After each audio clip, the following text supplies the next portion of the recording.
अस्सलामुअलैकुम वरहमतुल्लाहि वबरकातुहू। एक बात मैं आपसे अर्ज कर दूं कि ये दीनी जलसा है और कुछ लोग चप्पल जूता पहन करके आ जाते हैं, सीधे डायरेक्ट आ जाते हैं। चप्पल जूता खोल के हाथ में ले लीजिए, आकर के सामने रख दीजिए, उसको इस तरीके से कर दीजिए। क्या पता आपके चप्पल में कौन सी निजासत लगी हुई किसी ने देखा, उसी पर आप आकर के बैठेंगे। एक तो ये पैगाम देना था। दूसरा ये है कि आखिर ये कैसी ना इत्तेफाकी है, कुछ लोग उधर बैठे हुए हैं, कुछ उधर बैठे हुए हैं, कुछ ऐसे लग रहे हैं कि मार करके भाग जाएंगे। अब बतलाइए, इतना पैसा खर्च किया, इतने दिनों से कमेटी वालों ने मेहनत की, मशक्क़तें उठाई, अब अगर आप लोग ही साथ नहीं दीजिए, गांव वाले ही साथ नहीं देंगे, तो ये प्रोग्राम कहाँ तक चलेगा? बतलाइए आप लोग।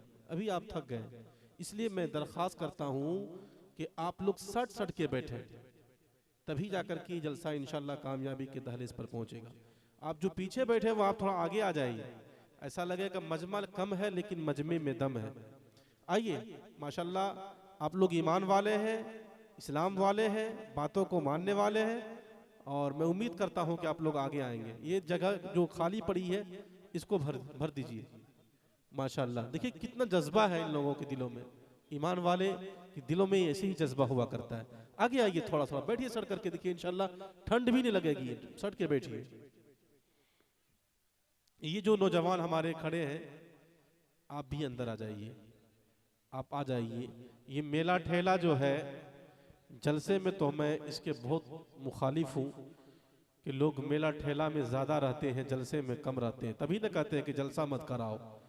कमेटी वाले पहले रजाकार मजबूत बनाए कि एक भी मर्द मेला में ना घूमे। ये मेला देखने आते हैं या जलसा सुनने के लिए आते हैं, समझ में बात नहीं आती है। बहरे कैफ, अल्लाह हम सबको हिदायत नसीब अता फरमाए। एक बार दरूद शरीफ पढ़ लीजिए। अल्लाहुम्मा सल्ली अला मुहम्मद व अला आलि मुहम्मद कमा सल्लैता अला इब्राहीम व अला आलि इब्राहीम इन्नका हमीदुम मजीद। अल्लाहुम्मा बारिक अला मुहम्मद व अला आलि मुहम्मद कमा बारकता अला इब्राहीम व अला आलि इब्राहीम इन्नका हमीदुम मजीद।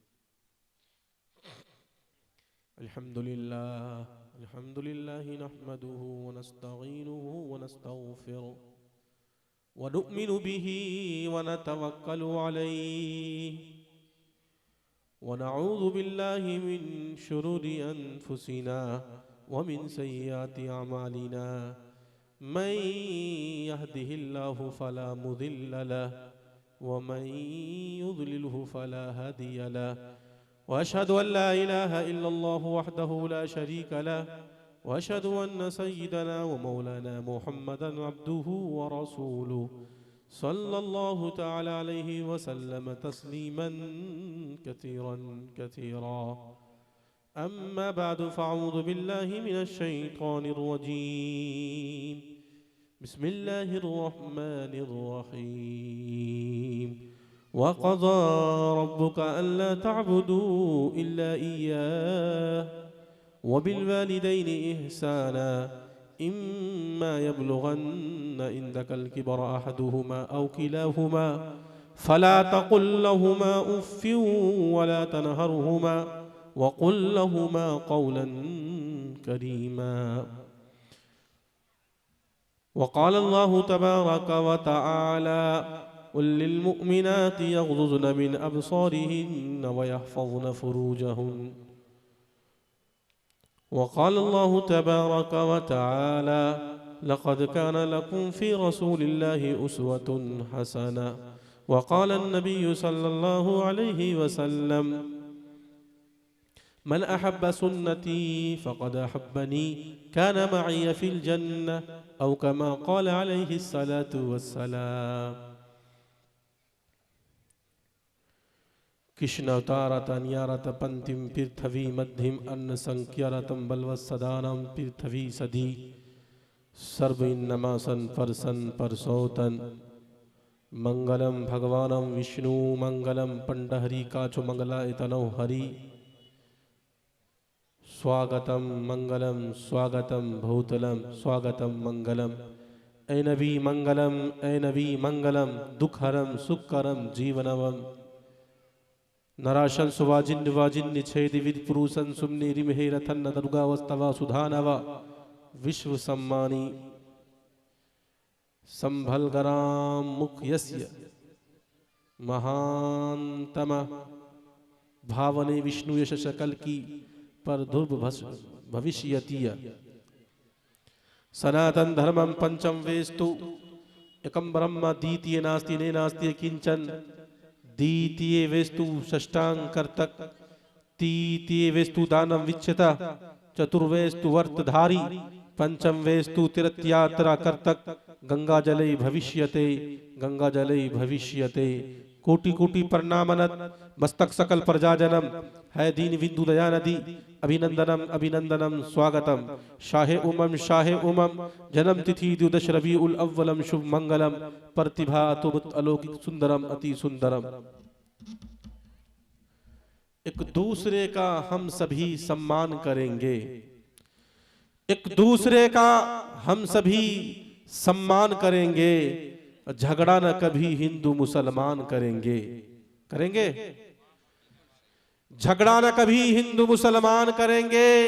कुरान का अदब तुम करो, कुरान का अदब तुम करो, गीता का करें हम, मुश्किल एक दूसरे की आसान करेंगे, मुश्किल एक दूसरे की आसान करेंगे। जहां से भी ज्यादा प्यारा है हमें अपना तिरंगा, जहां से भी ज्यादा प्यारा है हमें अपना तिरंगा, हम इसके लिए जान भी कुर्बान करेंगे, हम इसके लिए जान भी कुर्बान करेंगे। इस देश में हिंदू न मुसलमान है बाबा, सच पूछो तो हर आदमी इंसान है बाबा, सच पूछो तो हर आदमी इंसान है बाबा। शंकर जी राम और कृष्ण ये बोले, शंकर जी राम और कृष्ण ये बोले, हर शख्स का एक ही भगवान है बाबा, हर शख्स का एक ही भगवान है बाबा। लक्ष्मण ने कभी सीता का लीलार न देखा, लक्ष्मण ने कभी सीता का लीलार न देखा, मजहब की परखने की यही पहचान है बाबा। हिंदू हो के मुस्लिम मरना है सभी को, हिंदू हो के मुस्लिम मरना है सभी को, हर शख्स दो रोज का मेहमान है बाबा, हर शख्स दो रोज का मेहमान है बाबा। अजीजान गिरामी, बुजुर्गों, दोस्तों, अल्लाह तबारक व तआला का लाख लाख शुक्र और एहसान व करम ये हुआ कि अल्लाह ने हम सबको दीन की मजलिस में बैठने की तौफीक दी। दुआ कीजिए रब्बे कायनात से कि अल्लाह तबारक व तआला हम सब के बैठने को बेहद कबूल अता फरमा। और खास तौर पर ये दुआ कीजिए जिन भाइयों ने बड़ी मशक्कतों के साथ इस पिंडाल को सजाया है, जिन भाइयों ने इसमें ताउन किया है, खास तौर पर हमारे ताहिर भाई जो हर वक्त कांटेक्ट में रहे, गालिबन 1.5 महीना पहले या 2 महीना पहले तारीख ली थी उन्होंने मुझसे और बराबर राबते में रहे, मैं उनका शुक्रगुजार हूँ। तमाम कमेटी वाले का मैं शुक्रगुजार हूँ, तमाम मोहल्ले वाले, बस्ती वाले का मैं शुक्रगुजार हूँ जिन्होंने इस नाचीज को अपने प्रोग्राम का हिस्सा बनाया। ऐ बारे इलाह, ये कबूलियत की घड़ी का वक्त है। ऐ बारे इलाह, इन तमाम वालों को इस जलसे के सदके तुफैल में तू जन्नत वाला बना दे। जवान साथियों, बुजुर्गों, आज समाज में लड़ाइयां क्यों होती है? आज बस्ती में एक भाई दूसरे भाई से परेशान क्यों है? आज मोहल्ले के एक पड़ोसी से परेशान क्यों है? कुछ लोग तो ये कहते हैं मौलाना लाख जलसे करवा लो, लाख जुलूस निकाल लो, कोई फायदा होने वाला नहीं। याद रखो नौजवानों, अगर तुम जलसा भी बंद कर दोगे, दीनी प्रोग्राम को तुम बंद कर दोगे, तुम्हारे सीने में धब्बा पड़ जाएगा। वो छोटा सा धब्बा धीरे धीरे सीने के अंदर बढ़ता हुआ एक पत्थर की शक्ल को इख्तियार कर लेगा। न हमें दीनी बात समझ में आएगी, न कुरान की बातें हमें समझ में आएगी, न हदीस की बातें हमें समझ में आएगी। अगर ये मौलाना ये मैसेज ना दे अल्लाह एक है, मोहम्मद रसूलुल्लाह सल्लल्लाहु अलैहि वसल्लम उसके आखिरी नबी है, हम ये भी भूल जाएंगे। नौजवान साथियों, बुजुर्गों, जलसा जुलूस के अंदर ये जो अभी मेला लगा हुआ है, ये जो ठेला लगा हुआ हुआ है, मैं भी इसके मुखालिफ हूं। आप कमेटी वाले से कहिए कि ऐसे रजाकार तैयार कीजिए, ऐसे रजाकार तैयार कीजिए जो मुस्तईद हो और तमाम लोगों को इस प्रोग्राम में बैठाने का काम करे। इंशाअल्लाह ये प्रोग्राम भी कामयाब होगा। जवान साथियों, बुजुर्गों, अर्ज में ये कर रहा था कि एक पड़ोसी दूसरे पड़ोसी से परेशान, एक भाई दूसरे भाई से परेशान। जिस नबी ने मुझे ये पैगाम दिया था वो भाई तो दूर की बात, भाई तो दूर की बात, अगर तुम्हारे सामने से किसी गैर मुस्लिम की जनाजा, किसी गैर मुस्लिम की अर्थी गुजरे तो तुम उसका भी सम्मान करो। मोहम्मद रसूलुल्लाह ने जैसे सम्मान किया था, मदीनतुल मुनव्वरा के अंदर बैठे हुए थे, आपके सामने से एक अर्थी गुजरी, गैर मुस्लिम की अर्थी थी, जनाजा था, मोहम्मद रसूलुल्लाह उसके सम्मान में खड़े हो गए। सहाबा भी मोहम्मद रसूलुल्लाह को देख करके खड़ा हो गए। अल्लाह के नबी सल्लल्लाहु अलैहि वसल्लम से बाद में सहाबा ने पूछा, अल्लाह के नबी सल्लल्लाहु अलैहि वसल्लम आप इसके सम्मान में क्यों खड़े हुए थे? ये तो यहूदी था, ये तो नसरानी था। अल्लाह के नबी सल्लल्लाहु अलैहि वसल्लम ने कहा, चाहे वो यहूदी क्यों ना हो, चाहे वो ईसाई क्यों ना हो, चाहे वो बुद्धिस्ट क्यों ना हो, चाहे वो किसी भी धर्म से ताल्लुक रखने वाला क्यों ना हो, तुम्हें इंसान होने के नाते उससे मोहब्बत करना पड़ेगा। जवान साथियों, बुजुर्गों, ऐसे ही दीन नहीं फैला। मोहम्मद रसूलुल्लाह को ताइफ की गलियों में पत्थर बरसाए गए, मोहम्मद रसूलुल्लाह सल्लल्लाहु अलैहि वसल्लम को गालियां दी गई। मोहम्मद रसूलुल्लाह ने सिर्फ 10 साल के अंदर इस्लाम को बड़ी तेजी के साथ फैलाया। कैसे फैलाया? आपको गालियां दी गई, आपने गालियों का जवाब न दिया, आप पर पत्थर बरसाए गए, आपने उस पत्थरों का जवाब न दिया। मोहम्मद रसूलुल्लाह ने मोहब्बत से मोहब्बत पेश किया। इस्लाम बड़ी तेजी के साथ 10 साल में फैल गया। मोहम्मद रसूलुल्लाह सल्लल्लाहु अलैहि वसल्लम ने किसी से बदला नहीं लिया, इसलिए इस्लाम बड़ी तेजी के साथ 10 साल में फैल गया। मोहम्मद रसूलुल्लाह को जहां गरीबों, यतीमों, मिस्कीनों की मदद करने की जरूरत पड़ी, आपने मदद से हाथ नहीं फेरा, इसलिए इस्लाम बड़ी तेजी के साथ फैल गया। हम लोग भी उसके चाहने वाले हैं, उसके फॉलोअर्स हैं। इंशाअल्लाह हम लोग भी मोहम्मद रसूलुल्लाह सल्लल्लाहु अलैहि वसल्लम की सीरत को अपनाएंगे। कितने लोग हैं आज इस प्रोग्राम से मैसेज लेकर के जाओ कि इंशाअल्लाह मेरी जात से किसी को तकलीफ नहीं पहुंचेगी? हाथ उठा के बतलाइए इंशाअल्लाह। माशाअल्लाह, सभी लोग तैयार हैं। ये मैसेज हमें मोहम्मद रसूलुल्लाह ने दिया, कहा कि ऐ लोगों, अगर तुम्हारे पड़ोस में कोई नौजवान, कोई मुस्लिम समुदाय के लोग अगर तरक्की कर रहा होता है तो तुम उसका सहारा बन जाओ। तुम ये कहो कि ऐ बारे इलाह, मैं किसी से हसद करने वाला नहीं, मैं किसी से जलने वाला नहीं। ऐ अल्लाह, मेरे दिल में बुग़्ज़ नहीं है, मेरे दिल में अदावत नहीं है। ऐ अल्लाह, मेरा किरदार तो ये है, मेरा अखलाक तो ये है। रात के 12 बजे, रात के 1 बजे, रात के 2 बजे, रात के 3 बजे अगर समाज का कोई व्यक्ति, समाज का कोई शख्स मुझे पुकारता है, ऐ बारे इलाह, मैं उसकी खिदमत के लिए तैयार रहता हूँ। ऐ बारे इलाह, मेरी हाथों में ऐसी ताकत दे, मेरे पाँव में ऐसी ताकत दे, मेरे जिस्म में ऐसी ताकत दे, मैं कौम का, समाज का मैं सहारा बन सकूं। इंशाअल्लाह एक दिन आपको भी अल्लाह तरक्की से नवाज देगा। मोहम्मद रसूलुल्लाह ने कहा कि जो शख्स कीने को दिल के अंदर पालता है, बुग़्ज़ को, अदावत को दिल के अंदर पालता है, उसी हालत में अगर उसकी मौत होती है, इसी हालत में अगर वो मर जाए, कसम परवरदिगार आलम की, जन्नत में जाना तो दूर की बात, वो जन्नत की खुशबू भी नहीं सूंघ सकते। जवान साथियों, बुजुर्गों, इसीलिए मोहम्मद रसूलुल्लाह इस धरती पर आए थे। कहते हैं नराशन सुवा जिन्न छे दिवीर पुरुषन सुमने रिमेहरथन न दुर्गा वस्तवा सुधानवा। कहा विश्व सम्मानी। पंडित जी की जबानी को सुनो, पंडित जी क्या कहते हैं। जवान साथियों, बुजुर्गों, मोहम्मद रसूलुल्लाह किस लिए आए थे? इसलिए आए थे कि बेटियों को इज्जत का मकाम मिले। आज महाराष्ट्र के अंदर देख लीजिए, एक बेटी ने 3 बेटी को जन्म दिया, वो भी किसी की बेटी होगी। कितने उसके वालिदैन ने नाज़ो नखरे उठाए होंगे, लेकिन महाराष्ट्र के अंदर क्या हुआ, एक बेटी को जिन्होंने 3 बेटी जन्म दी, उसको जिंदा जला दिया गया। किसने जलाया?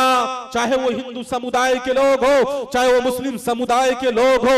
मोहम्मद रसूलुल्लाह ने ये मैसेज हमें नहीं दिया, ये पैगाम नहीं दिया कि अगर तुम्हारे घर में 3 बेटी हो तो तुम अपने अपनी बहू को, तुम अपनी पत्नी को जिंदा जला दो। नहीं, मोहम्मद रसूलुल्लाह ने कहा तुम्हारे घर में बेटी है, सुनो खड़गपुर के नौजवानों सुनो, अगर तुम्हारे घर में बेटी है तुम्हारे लिए रहमत भी है, बरकत भी है। अगर तुम्हारे घर में तुम्हारी माँ है, माँ के कदमों के नीचे जन्नत है। अगर तुम्हारे घर में तुम्हारी बेटी है तो वो तुम्हारे लिए क्या है? इज्जत है, इज्जत। इसलिए बेटी का सम्मान करो, हाँ हाँ बहू का सम्मान करो, हाँ माँ का सम्मान करो। मोहम्मद रसूलुल्लाह इसीलिए आए थे। कहते हैं जमाने जाहिलियत था, जहालत का दौर था। मोहम्मद रसूलुल्लाह सल्लल्लाहु अलैहि वसल्लम के पास एक सहाबी रसूल आते हैं, अभी उन्होंने इस्लाम को कबूल नहीं किया था। कहा मोहम्मद रसूलुल्लाह सल्लल्लाहु अलैहि वसल्लम मैं इस्लाम को कबूल करना चाहता हूँ, मैं इस्लाम को मानना चाहता हूँ। मोहम्मद रसूलुल्लाह ने कहा मानो इस्लाम को कौन रोकता है? कहा मैंने जमाने जाहिलियत में मैंने ऐसे ऐसे गुनाह का काम किए हैं, ऐसे ऐसे पापी मैंने किया है, अल्लाह ईश्वर मुझे माफ नहीं करेगा। अल्लाह के नबी सल्लल्लाहु अलैहि वसल्लम ने कहा बतला तो सही तुमने जमाने जाहिलियत में क्या किया था जो अल्लाह माफ नहीं करेगा। कहा मैं कौम का रहबर था, मैं कौम का लीडर था, मैं कौम का मुखिया था, मैं कौम का सरपंच था। अगर किसी के घर में कोई बेटी जन्म लेती, कोई बच्ची पैदा होती, मैं ये हुक्म देता जाओ फुला के यहाँ बेटी पैदा हुई है, उसे जमीन के अंदर जिंदा दरगोर कर दो। मोहम्मद रसूलुल्लाह पर वही आई। अल्लाह के नबी ने कहा वो जमाने जाहिलियत था, तुम जिहालत से निकल करके अब तुम रोशनी की तरफ आ चुके हो। अल्लाह ने तुम्हारे उस गुनाह को माफ कर दिया। अल्लाह के नबी सल्लल्लाहु अलैहि वसल्लम मैंने इससे भी बड़ा जुल्म किया है, इससे भी बड़ा पापी का काम किया है। कहा बतला तो सही तुमने कौन सा ऐसा पाप किया है जो अल्लाह ईश्वर माफ नहीं करेगा। कहा हाँ मेरी बीवी थी, मेरी बीवी के पेट में एक बच्चा पल रहा था, मैं सफर पर जा रहा था, मैंने अपनी बीवी से कहा कि मैं सफर पर जा रहा हूं, तेरे पेट के अंदर जो बच्चा पल रहा है अगर ये बेटी पैदा हो जाए तुम जमीन के अंदर इसे जिंदा दरगोर कर देना। अल्लाह के नबी सल्लल्लाहु अलैहि वसल्लम ने कहा तुमने उसके साथ क्या किया? कहा मैं जब सफर से वापस आया दरवाजे पर दस्तक दिया और मैंने कुंडी बजाया तो एक बच्ची की आवाज अंदर से आती है, वो ये कहती है अब्बू जान मैं आपको तलाश कर रही थी, मैं आपको ढूंढ रही थी, आप कहां चले गए थे? अल्लाह के नबी सल्लल्लाहु अलैहि वसल्लम ने कहा तुमने उस बच्ची के साथ क्या किया? अल्लाह के नबी मैंने उस बच्ची की एक भी ना सुनी। अंदर दाखिल हुआ, दाखिल होने के बाद मैंने अपनी बीवी से कहा कौम के लोग, समाज के लोग क्या कहेंगे कि फलां की बेटी को इन्होंने जमीन के अंदर जिंदा दरगोर कर दिया और अपनी बेटी को अब तक इन्होंने छोड़ रखा है। जल्दी से इसे तैयार करो, इसके बालों में कंघी लगा दो, इसको अच्छे लिबास पहना दो, अच्छे दुपट्टे दे दो। मोहम्मद रसूलुल्लाह सल्लल्लाहु अलैहि वसल्लम से वो कहते हैं अल्लाह के नबी मैंने उस बच्ची को तैयार करवाया और जब मैं लेकर के जा रहा था जंगलों के अंदर मोहम्मद रसूलुल्लाह सल्लल्लाहु अलैहि वसल्लम ने कहा क्या किया? कहा वो बच्ची ये कह रही थी अब्बू जान आप मुझे मेला घुमाने के लिए लेकर के जा रहे हैं, अब्बू जान आप मुझे कहां लेकर के जा रहे हो? मैंने उस बच्ची की एक भी न सुनी। जब जंगल में दाखिल हुआ फावड़ा लिया, कुदाल लिया, जब मैं कुदाल से गड्ढा खोदता था तो उस गड्ढे से जब मिट्टी मेरे चेहरे पर पड़ती थी, मेरे चेहरे पर जब धूल पड़ता अल्लाह के नबी सल्लल्लाहु अलैहि वसल्लम कहते फिर क्या होता? कहा वो बच्ची अपने मासूम दुपट्टे से मेरे चेहरे के पसीने को साफ करती थी, मेरे चेहरे के धूल को वो साफ करती थी और अब्बू अब्बू कहती थी। वो कहती थी अब्बू जान आप गड्ढा क्यों खोद रहे हैं, आखिर इसके अंदर आप क्या करोगे? अल्लाह के नबी सल्लल्लाहु अलैहि वसल्लम ने कहा तुमने उस बच्ची के साथ क्या किया? अल्लाह के नबी सल्लल्लाहु अलैहि वसल्लम मैंने उस बच्ची को जब गड्ढे के अंदर डालना शुरू किया वो बच्ची ये कह रही थी या बती रहम या बती रहम या बती रहम, अब्बू जान मेरे ऊपर रहम करम का मामला फरमा दीजिए, अब्बू जान मुझे छोड़ दीजिए, मैं जंगलों के अंदर जाकर के अपनी जिंदगी बसर कर लूंगी, मैं मांग चांग के खा लूंगी, लेकिन मैं ये नहीं चाहती कि अपने ही बाप अपने बेटी का कातिल बन जाए और कल कयामत के दिन मैदाने महशर में अपने बाप को कटघरे के अंदर लाया जाएगा और उससे ये पूछा जाएगा कि तुमने अपनी बेटी का कत्ल किया। अब्बू जान छोड़ दीजिए, मैं जंगलों के अंदर जाकर के अपनी जिंदगी बसर कर लूंगी, मांग चांग करके खा लूंगी, लेकिन उसकी एक भी ना सुनी मैंने। अल्लाह के नबी सल्लल्लाहु अलैहि वसल्लम रो भी रहे थे और वो ये कह रहे थे तुमने ऐसा क्यों किया। अल्लाह के नबी सल्लल्लाहु अलैहि वसल्लम उससे कह रहे थे कि अल्लाह के नबी सल्लल्लाहु अलैहि वसल्लम उस जमाने जाहिलियत था, लोग तारीकी में थे, लोग जिहालत में थे, लोगों को मसला मालूम नहीं था, लोग तो माँ के साथ जिना किया करते थे। अल्लाह के नबी सल्लल्लाहु अलैहि वसल्लम पे फिर वही आई। अल्लाह के नबी ने कहा वो ज़माने जाहिलियत था, अब तुम जहालत से निकल करके रोशनी की तरफ आ चुके हो। और अल्लाह के नबी ने ये मैसेज दिया, ये पैगाम दिया दुनिया वालों को कि सुनो लोगों, अगर तुम्हारे घर में बेटी है रहमत भी है, बरकत भी है, तुम्हारे घर में तुम्हारी बहन है वो तुम्हारे लिए इज्जत है, और अगर तुम्हारे घर में तुम्हारी माँ है, माँ के कदमों के नीचे जन्नत है। इंशाअल्लाह आज तय करो, तमन्ना करो कि इंशाअल्लाह हम बेटियों को सम्मान देंगे। हाथ उठा के बतलाइए कलकत्ता के अंदर क्या हुआ था। ये कलकत्ता जो आपके बगल में है, जमीला नाम की लड़की है, और वो जमीला नाम की लड़की फांसी के फंदे को चूम जाती है। क्यों नौजवानों, क्यों चूमती है पता है?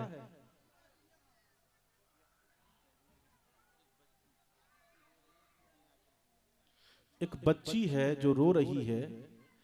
अगर किसी साहब की बच्ची हो तो आप यहां स्टेज पर आकर के लेकर के जाएं।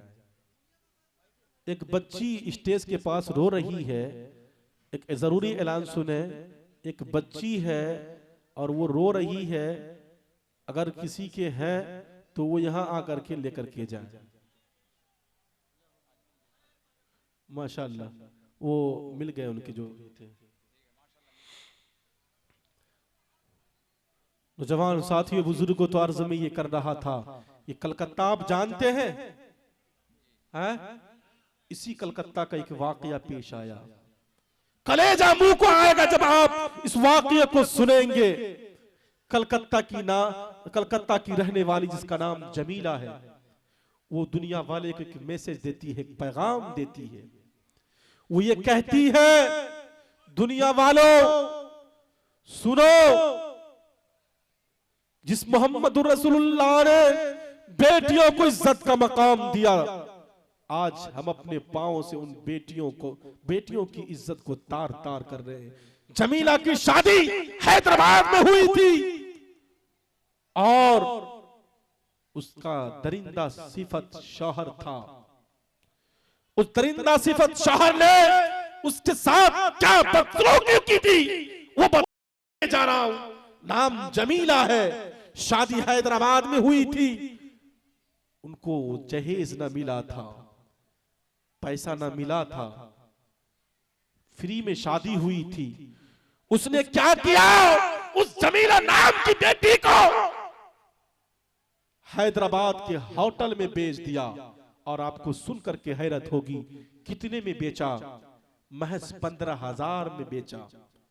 और होटलों में बेचने के बाद क्या हुआ आपको पता है? दरिंदा सिफत इंसानों के हवाले किया।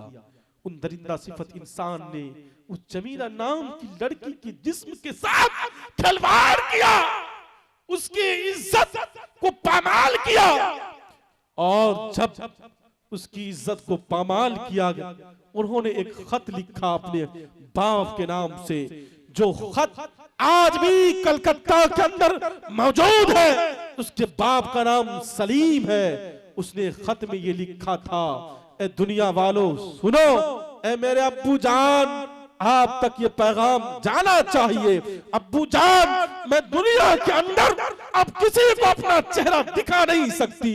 अब्बू जान, अब मैं दुनिया के सामने नहीं आ सकती, इसलिए कि मेरे जिस्म की धज्जियां उन दरिंदा सिफत इंसानों ने कर दी है। वो ये कहती है क्या कि अगर दुनिया का कोई कुत्ता किसको कहा है, अगर कोई कुत्ता जहेज मांगे, यानी उन्होंने कहा जो जहेज मांगता है वो कुत्ता है। कुत्ता कहा अगर कोई कुत्ता जहेज मांगे, अब्बू जान आप उस कुत्ते के सामने इतनी हड्डी डालना ताकि उसकी जबान न खुल सके।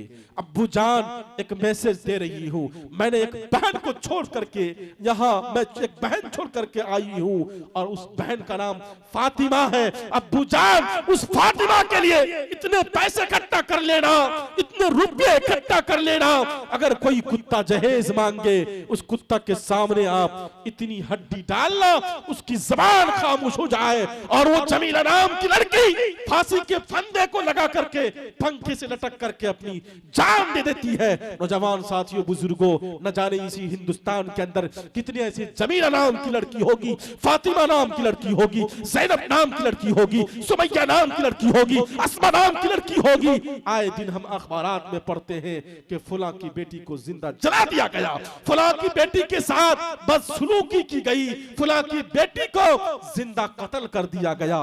आए दिन हमारे सामने ये रिपोर्ट आता है। यही मैसेज मोहम्मद रसूलुल्लाह ने हमें दिया था।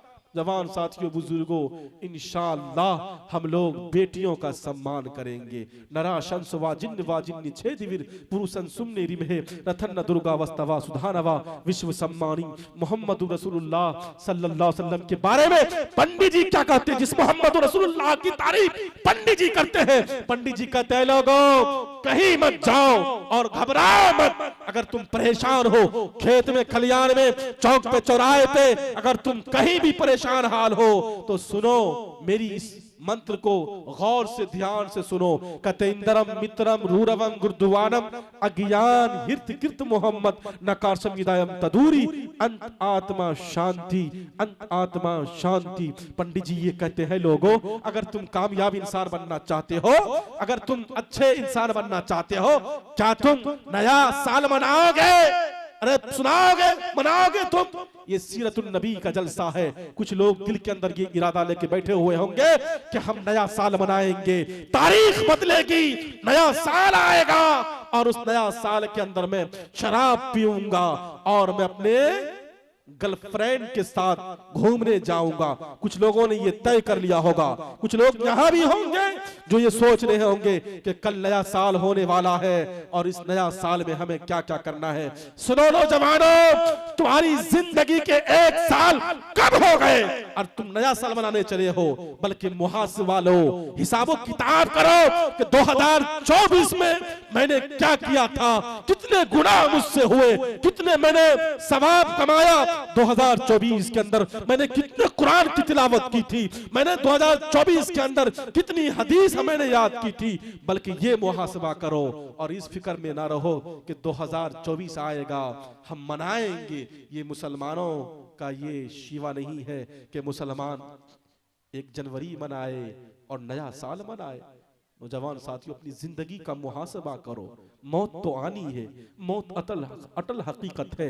एक बहुत बड़े कबीर गुजरे हैं, बहुत बड़े साधु संत गुजरे हैं जिनका नाम है कबीर दास। कहते हैं कि जब मैंने चक्की को देखा तो मौत याद आ गई, चक्की को देखा मौत याद आ गई, मैं रोने लगा। मेरे बगल में मेरा बेटा बैठा हुआ था, वो चक्की को देख करके हंसने लगा। मैंने कहा बेटा ये यहाँ रोने की जगह है, तुम हंस रहे हो, क्यों हंस रहे हो? बेटे ने बाप से कहा अब्बू जान ये हंसने की जगह है, आप रो क्यों रहे हैं? कहा कि मैं रोने की वजह बतलाऊंगा। तुम हंसने की वजह बतलाओ। कबीर दास ने अपने बेटे से कहा बेटा ये चक्की है, ये जमीन और आसमान के मानिंद है, ये जो इंसान है ये दाने के मानिंद है, एक न एक दिन ये पीसा चला जाएगा। बेटा मैंने चक्की को देखा तो मुझे दुनिया याद आ गई, ये दुनिया एक दिन मिट जाएगी, खत्म हो जाएगी, मेरा नामो निशान खत्म हो जाएगा, इसलिए मैं रोने लगा। और बेटे ने बाप से कहा अब्बू जान आपने चक्की को देखा, चक्की के अंदर जो दाना पीसा जा रहा था आपने वो देखा, अब्बू जान आपने ये नहीं देखा जो दाना किल्ले से सट जाता है, वो पीसा नहीं जाता।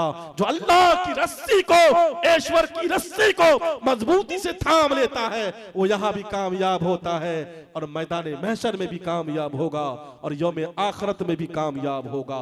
इसलिए नया साल मनाने वालों, मोहम्मद रसूलुल्लाह सल्लल्लाहु अलैहि वसल्लम का ये जलसा सजाया गया है।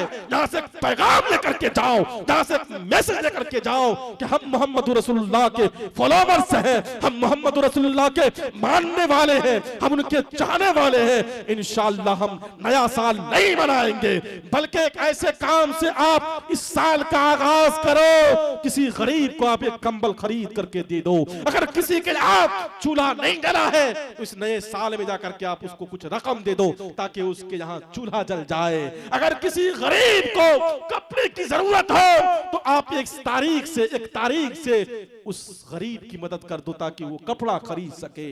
ये है मुहासबा, ये है जायजा कि इंशाअल्लाह 2025 में हम नेक काम करेंगे। इंशाअल्लाह मोहम्मद रसूलुल्लाह की सुन्नत को अपनाएंगे, मोहम्मद रसूलुल्लाह सल्लल्लाहु अलैहि वसल्लम की लाइव शरीयत को हम अपनाएंगे। कितने लोग हैं कि इंशाअल्लाह जो कल नया साल नहीं मनाएंगे, थोड़ा हाथ उठा के बतलाइए इंशाअल्लाह। माशाअल्लाह नहीं मनाएंगे, बिल्कुल बोलिए नहीं मनाएंगे, नहीं मनाएंगे इंशाअल्लाह।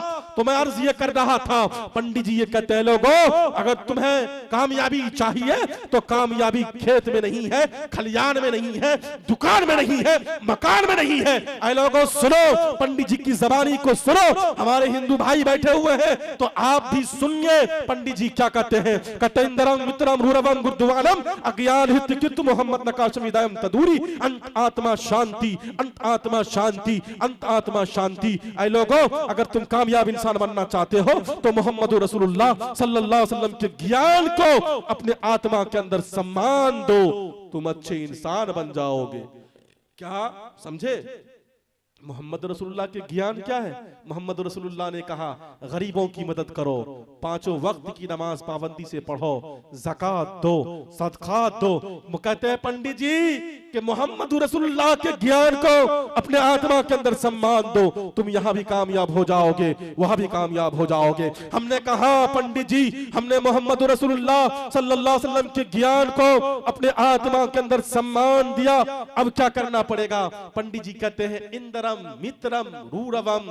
ये जो उलमा के पीछे पड़ जाते हैं ना, जब इमाम साहब आते हैं तो वो कहते हैं जब वो नमाज पढ़ते हैं कहते हैं पीछे इस इमाम के, यानी उस इमाम के पीछे वो पड़ गए, वो पीछे इस इमाम की जैसे करते हैं, उस इमाम के पीछे पड़ गए। इमाम साहब कहाँ जा रहे हैं, इमाम साहब क्या कर रहे हैं, इमाम साहब क्या खा रहे हैं, इमाम साहब की जिंदगी देखिए। 10,000 में अतर भी लगाते हैं इमाम साहब, 10,000 रुपए में उसके जेब में कलम भी होता है। इमाम साहब की 10,000 की तनख्वाह में उसके कपड़े में परेज भी होता है। मोहल्ले में गलियों में हम बुराई करते हैं। कहा नहीं, इंदरम मित्रम रूरवम, तुम इन उलमा से मोहब्बत करने वाले बन जाओ, तुम इनके इर्द गिर्द बैठने वाले बन जाओ। उठाइए तारीख दारुल उलूम देवबंद, उसमें पढ़िए क्या लिखा। इसने उलमा की तजलील की, इसने उलमा की बुराई की, इसने उलमा की तौहीन की। एक नस्लें नहीं, 2 नस्लें नहीं, 3 नस्लें नहीं, 4 नस्लें नहीं, 5 नस्लें नहीं, किताबों में लिखा जिसने उलमा की तजलील की, जिसने उलमा की रुसवाई की, इसने उलमा की बुराई की, 10 ऐसी नस्लें गुजर जाएगी जिसमें न कोई हाफिज कुरान पैदा होगा, न कोई कारी कुरान पैदा होगा, न कोई मुफ्ती पैदा होगा। नौजवान साथियों बुजुर्गों, अगर आप चाहते हो हमारे खानदान में आलिम पैदा हो, हमारे खानदान में हाफिज पैदा हो, हमारे खानदान में मुफ्ती पैदा हो, तो उलमा से मोहब्बत करने वाले बन जाओ। इंशाअल्लाह तुम यहाँ भी कामयाब हो जाओगे, वहां भी कामयाब हो जाओगे। हमने कहा पंडित जी हाँ हमने इन उलमा से मोहब्बत कर लिया, अब क्या करना पड़ेगा? पंडित जी कहते हैं अगर तुम इन उलमा के पास बैठोगे, इनकी सोहबत को इख्तियार कर लोगे, रूरवम गुरुद्वारम, तब तो तुम्हें मस्जिद का रास्ता मिल जाएगा। का रास्ता मिलेगा? मस्जिद का रास्ता मिल जाएगा। हमने कहा हाँ मुझे मस्जिद का रास्ता भी मिल गया, अब क्या करना पड़ेगा? पंडित जी ये कहते हैं जब तुम मस्जिद में जाओगे, खुदा की इबादत करोगे, प्रार्थना करोगे, पूज्य करोगे, 2 रकात नमाज पढ़ोगे और अल्लाह से मांगोगे अल्लाह मेरी इस मजबूरी को तू दूर अता फरमा, अगर मैं बीमार हूं अल्लाह मुझे शिफा अता फरमा।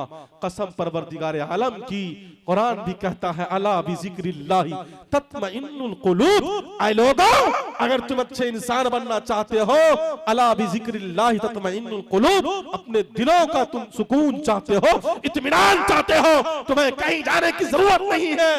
अल्लाह को याद करो, 2 रकात नमाज पढ़ो, तुम्हारे दिलों को सुकून मिल जाएगा। हमने कहा पंडित जी हमारे दिलों को सुकून मिल गया, इत्मीनान मिल गया, अब क्या करना पड़ेगा? पंडित जी कहते हैं अंत आत्मा शांति, अंत आत्मा शांति पर भोते मपासते। जब तुम मस्जिद में जाओगे, खुदा की इबादत करोगे, खुदा की पूज्य करोगे, खुदा की प्रार्थना करोगे, तुम्हारे दिलों को सुकून मिलेगा, तब तो समझो कि तुम जन्नत का हकदार हो गए, तब तो तू स्वर्ग में जाने वाला बन गए। जवान साथियों, बुजुर्गों, पूरी सीरत उसने इस मंत्र के अंदर, इस श्लोक के अंदर बतला दिया कि हमें जिंदगी कैसे गुजारना है। इंशाअल्लाह अगर इस मंत्र श्लोक पर हम अगर अमल कर लेते हैं, हमारी दुनिया भी सवर जाएगी, आखिरत भी सवर जाएगी। कितने लोग हैं, हाथ उठा के बतलाइए। इंशाअल्लाह हम पहले नंबर पर मोहम्मद रसूलुल्लाह की सीरत को अपनाएंगे, दूसरे नंबर पर उलमा की हम अजमत को पहचानेंगे, उसके इर्द गिर्द बैठेंगे, उससे मुसाफा करेंगे, कभी हो सके तो उसके मुसाफे में कुछ रकम भी डाल दिया करो। नौजवानों, आप 50,000 कमाते हो और कहते हो बरकत नहीं है, आप 1 लाख कमाते हो कहते हो बरकत नहीं है, आपने कभी इसके घर का जायजा लिया? अगर इसको 5,000 की जरूरत पड़ जाती है तो हम महीने में तनख्वाह इसको देते हैं। इनके इर्द गिर्द बैठने वाले बन जाओ, इनसे मुसाफा करो। दुरुवरम रूरवम गुरुद्वारम अज्ञान हिर्त किर्त मोहम्मद नकार शवीदायम तदूरी अंत आत्मा शांति पर भोते मपासते। मोहम्मद रसूलुल्लाह से सच्ची और पक्की मोहब्बत करेंगे इंशाअल्लाह। जिसके बारे में ये बतलाया गया, कृष्ण उतारतानियारत पंथिम पृथ्वी मध्यम अन्य संख्यारतम बलव सदानम पृथ्वी सदी। कहा यहाँ न पक्षपात कुछ राखू, वेद पुराण सतमत भागू, बरसात सुंदरम होवे, कहा बिला मोहम्मद पार न होवे। मोहम्मद रसूलुल्लाह की सिफारिश के बगैर कोई उम्मती जन्नत में नहीं जा सकता। मोहम्मद रसूलुल्लाह सल्लल्लाहु अलैहि वसल्लम शफाअत करेंगे, सिफारिश करेंगे, तब जाकर के हम जन्नत में जाएंगे। उससे कितनी मोहब्बत होनी चाहिए। आपको मैं बतला दूं, आप दुनिया की सारी किताबें पढ़ो, लोग कहते हैं मौलाना को मंत्र पढ़ने की क्या जरूरत पड़ी, लोग कहते हैं मौलाना को ऋग्वेद पढ़ने की क्या जरूरत पड़ी, लोग कहते हैं मौलाना को यजुर्वेद पढ़ने की क्या जरूरत पड़ी, लोग कहते हैं मौलाना को सामवेद पढ़ने की जरूरत क्या पड़ी, लोग कहते हैं मौलाना को 18 पुराण पढ़ने की जरूरत क्या पड़ी, लोग कहते हैं श्रीमद् भागवत गीता पढ़ने की क्या जरूरत पड़ी। अरे उठाओ 18 पुराणों को, उठाओ भागवत गीता को, उठाओ चारों वेदों को। तमाम किताबों में मोहम्मद रसूलुल्लाह की सीरत है। बतलाइए, जब तमाम किताबों में मोहम्मद रसूलुल्लाह की सीरत मौजूद है तो पढ़नी चाहिए कि नहीं पढ़नी चाहिए? इंशाअल्लाह हम भी पढ़ेंगे, शौक से पढ़ेंगे। कहा कि अगर किसी की बीवी के पेट में बच्चा पल रहा हो, कोई नहीं जानता उसकी पेट में क्या है, लड़का है या लड़की है, ये भी नहीं जानता, उस बच्चे का जन्म कब होगा ये भी नहीं जानता, वो बच्चा अच्छा अखलाक वाला होगा या अच्छे अखलाक वाला नहीं होगा, कोई नहीं जानता। हाँ, पला बढ़ा, कारहाए नुमाया किए, अच्छे अच्छे काम किए, लोगों ने उसकी तारीफ की। फुला का बेटा हाफिज बन गया, फुला का बेटा कारी कुरान बन गया, उसके शान में कसीदे लिखे गए। मरने में उसकी मरने के बाद उसकी बरसी मनाई गई, हाँ उसके तीजे मनाए गए, लेकिन किसी नबी किसी अवतार के बारे में ये नहीं बतलाया गया कि वो कब पैदा होंगे, किस जगह पैदा होंगे, दिन क्या होगा, तारीख कौन सी होगी। अगर ये मकाम किसी को हासिल है, वो मोहम्मद रसूलुल्लाह सल्लल्लाहु अलैहि वसल्लम को हासिल है। बतलाया गया वो कहां पैदा होंगे, किस जगह पैदा होंगे, दिन क्या होगा, तारीख कौन सी होगी। कहा संभल ग्राम में पैदा होंगे। आप उठाइए डिक्शनरी नालंदा शब्द सागर, उसमें देखिए कि संभल के माने क्या आता है। संभल के माने आते हैं शांति वाली, अमन वाली। उठाइए डिक्शनरी नालंदा शब्द सागर जो गोरखपुर की छपी हुई है, उसी में ये लिखा कि ग्राम के माने गांव या बस्ती के आते हैं, साइंसदानों ने पूरी ताकत लगा दी कि आखिर अमन वाली जगह कौन सी है, शांति वाली जगह कौन सी है, तो वो जगह कोई और नहीं है, वो मक्का शहर मक्का की वो सरजमी है, वो शांति वाली जगह में पैदा होंगे। कौन? मुहम्मदु रसूलुल्लाह सल्लल्लाहु अलैहि वसल्लम। कहा संभल ग्राम मुख्यस्य, महानतमा एक महात्मा पैदा होंगे। कहा? संभल ग्राम में पैदा होंगे, अमन वाली जगह में पैदा होंगे। फिर वेद के अंदर लिखा भावने विष्णु यशसा, उसके बाप का नाम विष्णु यश होगा। उठाइए इसी डिक्शनरी को और देखिए इसके माने क्या आता है। उसके माने आते हैं विष्णु के माने अल्लाह के आते हैं, ईश्वर के आते हैं, ब्रह्मा के आते हैं। आप ईश्वर कह लीजिए, अल्लाह कह लीजिए, ब्रह्मा कह लीजिए, इसलिए कि सबके माने एक ही है, एक अल्लाह ही है। मैं बता देना चाहता हूं, जिस तरीके से बोतल के अंदर पानी होता है, पानी आप बंगला में उसे जल बोलते हैं। क्या बोलते हैं? जल बोलते हैं, जोल बोलते हैं, और उसको इंग्लिश में क्या वाटर कहा जाता है, और इसी तरीके से अरबी में उसे माउन कहा जाता है, इसी तरीके से फारसी में उसे आब कहा जाता है। चीज एक ही है, क्या है? पानी है, लेकिन दुनिया वालों ने उसे अलग अलग अंदाज से पुकारा, तो वो उसी नाम से लोग जानने लगे। ब्रह्मा कह के पुकारो, ईश्वर कह करके पुकारो, अल्लाह कह करके पुकारो। कहा उसके बाप का नाम विष्णु यश होगा। विष्णु के माने भगवान के आते हैं, अल्लाह के आते हैं, यश के माने आते हैं भगत के। अब इसको अरबी में लेकर के जाइए, अरबी में इसके माने होंगे अब्दुल्लाह। मोहम्मद रसूलुल्लाह के वालिद साहब का क्या नाम था? पूरी दुनिया जानती है कि आपके बाप का नाम अब्दुल्लाह था। और कहा उसके माँ का नाम सोमवती होगा।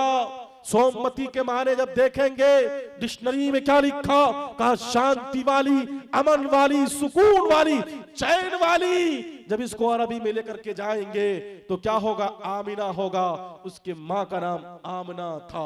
बल्कि इसी हिंदुस्तान के अंदर एक किताब लिखी गई, किताब लिखने वाला कोई आलिम नहीं था, कोई हाफिज कुरान नहीं था, कोई कारी कुरान नहीं था, कोई मुफ्ती नहीं था, बल्कि वो कौन था? पंडित जी थे, जिसका नाम है पंडित वेद प्रकाश। और वो कहाँ रहते हैं? इलाहाबाद यूनिवर्सिटी में पढ़ाते हैं। और वो इलाहाबाद यूनिवर्सिटी में पढ़ाते हुए भी उन्होंने एक किताब लिखा। कौन सी किताब? अंतिम महापुरुष। अंतिम महापुरुष कौन है? किताबों में लिखा अंतिम संदेष्टा कौन है? अभी मैं बतलाऊंगा आपको। अब वो कब आए, किस जगह आए, वो भी बतलाऊंगा। कहा कि 8 पंडितों को उन्होंने इस किताब को जाकर के दिखलाया कि किसके बारे में ये सादिक आता है। तो 8 पंडितों ने जब पढ़ा, पढ़ने के बाद उस अंतिम संदेष्टा के बारे में, अंतिम महापुरुष के बारे में पढ़ा। कहा ये कोई और नहीं है, ये मोहम्मद रसूलुल्लाह की जात अक़दस है, जो सारी बातें उस पर फिट आती है। उसी किताब में लिखा, पंडित वेद प्रकाश लिखते हैं, वो भगवान का आखिरी अवतार होगा, वो ईश्वर का आखिरी संदेष्टा होगा। मोहम्मद रसूलुल्लाह इस धरती पर जब आए, आखिरी नबी बनकर के आए, आखिरी संदेशता बनकर के आए। इसी किताब में लिखा वो जजीरे के अंदर पैदा होंगे। नौजवान साथियों, बुजुर्गों, आज भी आपने सुना होगा मोहम्मद रसूलुल्लाह जहां पैदा हुए हैं, लोग जजीरतुल अरब के नाम से आज उसे जानते हैं। और कहा कि जिस कबीले से, जिस खानदान से वो ताल्लुक रखेंगे, उसकी बड़ी इज्जत होगी मक्का के अंदर। मोहम्मद रसूलुल्लाह जिस कबीले से ताल्लुक रखते थे, मोहम्मद रसूलुल्लाह सल्लल्लाहु अलैहि वसल्लम की उस कबीले की मक्का के अंदर बड़ी इज्जत थी, जिसे कुरैश कहा जाता है। कहा एक गार के अंदर एक खास आदमी के जरिए से उसे तालीम दी जाएगी। और गारे हिरा में मोहम्मद रसूलुल्लाह सल्लल्लाहु अलैहि वसल्लम को जिब्राइल अमी जो पहली आयत लेकर के आए थे, इक़रा बिस्मि रब्बिकल्लज़ी खलक़, और ये कोई और जात नहीं है, ये मोहम्मद रसूलुल्लाह की जात अक़दस है। इंशाअल्लाह जो हमारे हिंदू भाई ये कहते हैं कि आखिरी अवतार आएंगे, अंतिम संदेश आएंगे, किसी और संदेशता का इंतजार करने की आपको जरूरत नहीं है, वो आ चुके हैं। आपने पढ़ा होगा, आप ही की किताबों के हवाले से मैं बताना चाहता हूं, हमारे हिंदू भाइयों के यहाँ जमाना युग जो चलता है, जिसको हम लोग जमाना कहते हैं, उर्दू में कहते हैं जमाने की कितनी किस्में हैं? 4 किस्में हैं। सबसे पहला जमाना जो आया हमारे हिंदू भाइयों के यहाँ, वो आया सत्युग, सच्चाई का युग आया। हर वक्त हर जगह सच्चाई सच्चाई, कहीं झूठों का नामो निशान ना था। लोग बोलते तो सच बोलते थे, लोग जब बात करते तो सच बात करते थे। ऐसा दौर आया, ऐसा युग आया जिसकी लंबाई 17,18,000 साल इस धरती पर रहा, इस पृथ्वी पर रहा। और उसके बाद क्या आया? उसके बाद आया द्वापर युग। द्वापर युग आया, इसकी लंबाई कितनी रही? तकरीबन 12,94,000 साल ये युग आया, ये जमाना आया। कहा उसके बाद इसमें धीरे धीरे गुनाह और बदी फैलनी शुरू हुई, तो लोग थोड़ा थोड़ा करने लगे गुनाह का काम। उसके बाद जो युग आया, जमाना आया, कौन सा युग आया? जमाना आया। उसके बाद आया जमाना जो आया, वो आया द्वापर युग, त्रेता युग। त्रेता युग आया, उसकी लंबाई 8,64,000 साल तक इस धरती पर रहा। कहा कि इस युग में गुनाह बदअमनी तेजी के साथ फैल गई। और लास्ट आखिरी युग जो आया, जमाना आया, जिसे कहते हैं कल युग।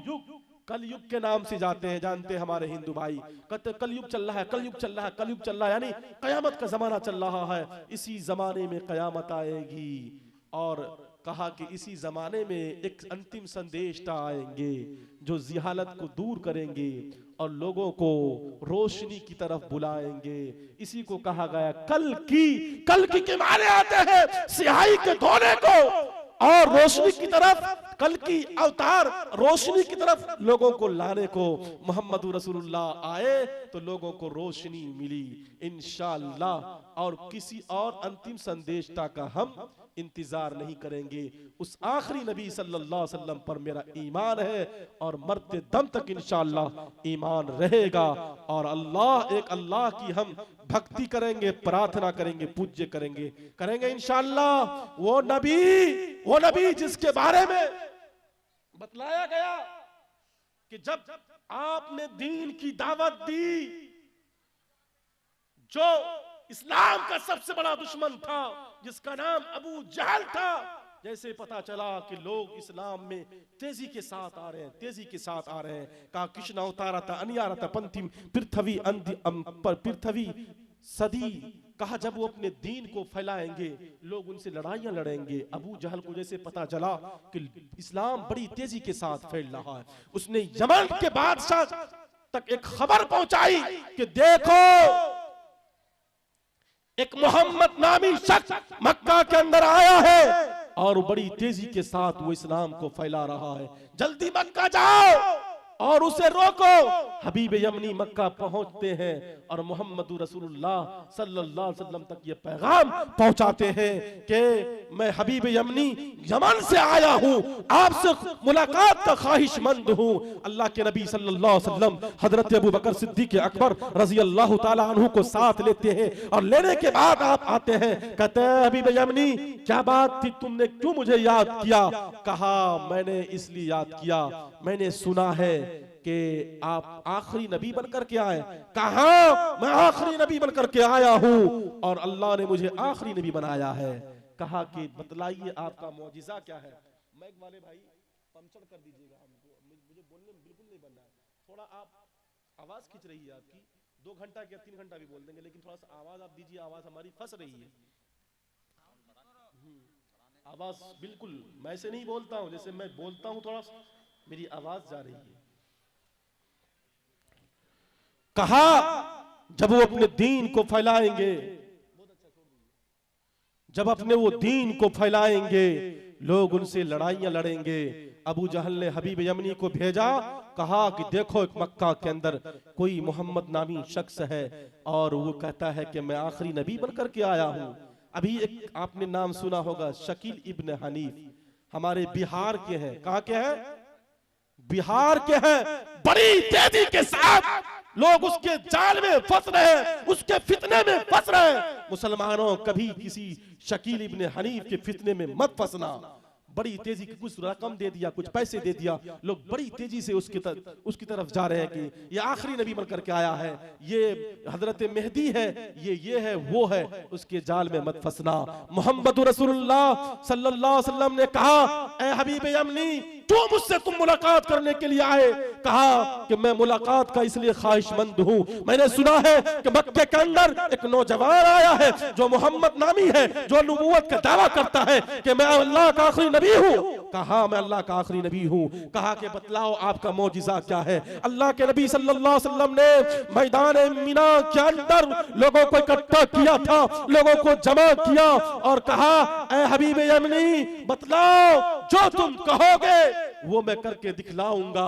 अल्लाह की तरफ से ये मौजिज़ा अल्लाह के नबी सल्लल्लाहु अलैहि वसल्लम को मिला। कि अल्लाह के नबी सल्लल्लाहु अलैहि वसल्लम, आपको मैं बतलाता हूं कि आपको करना क्या है। कहा बतलाओ हबीब यमनी, जो तुम कहोगे मैं करके दिखला दूंगा।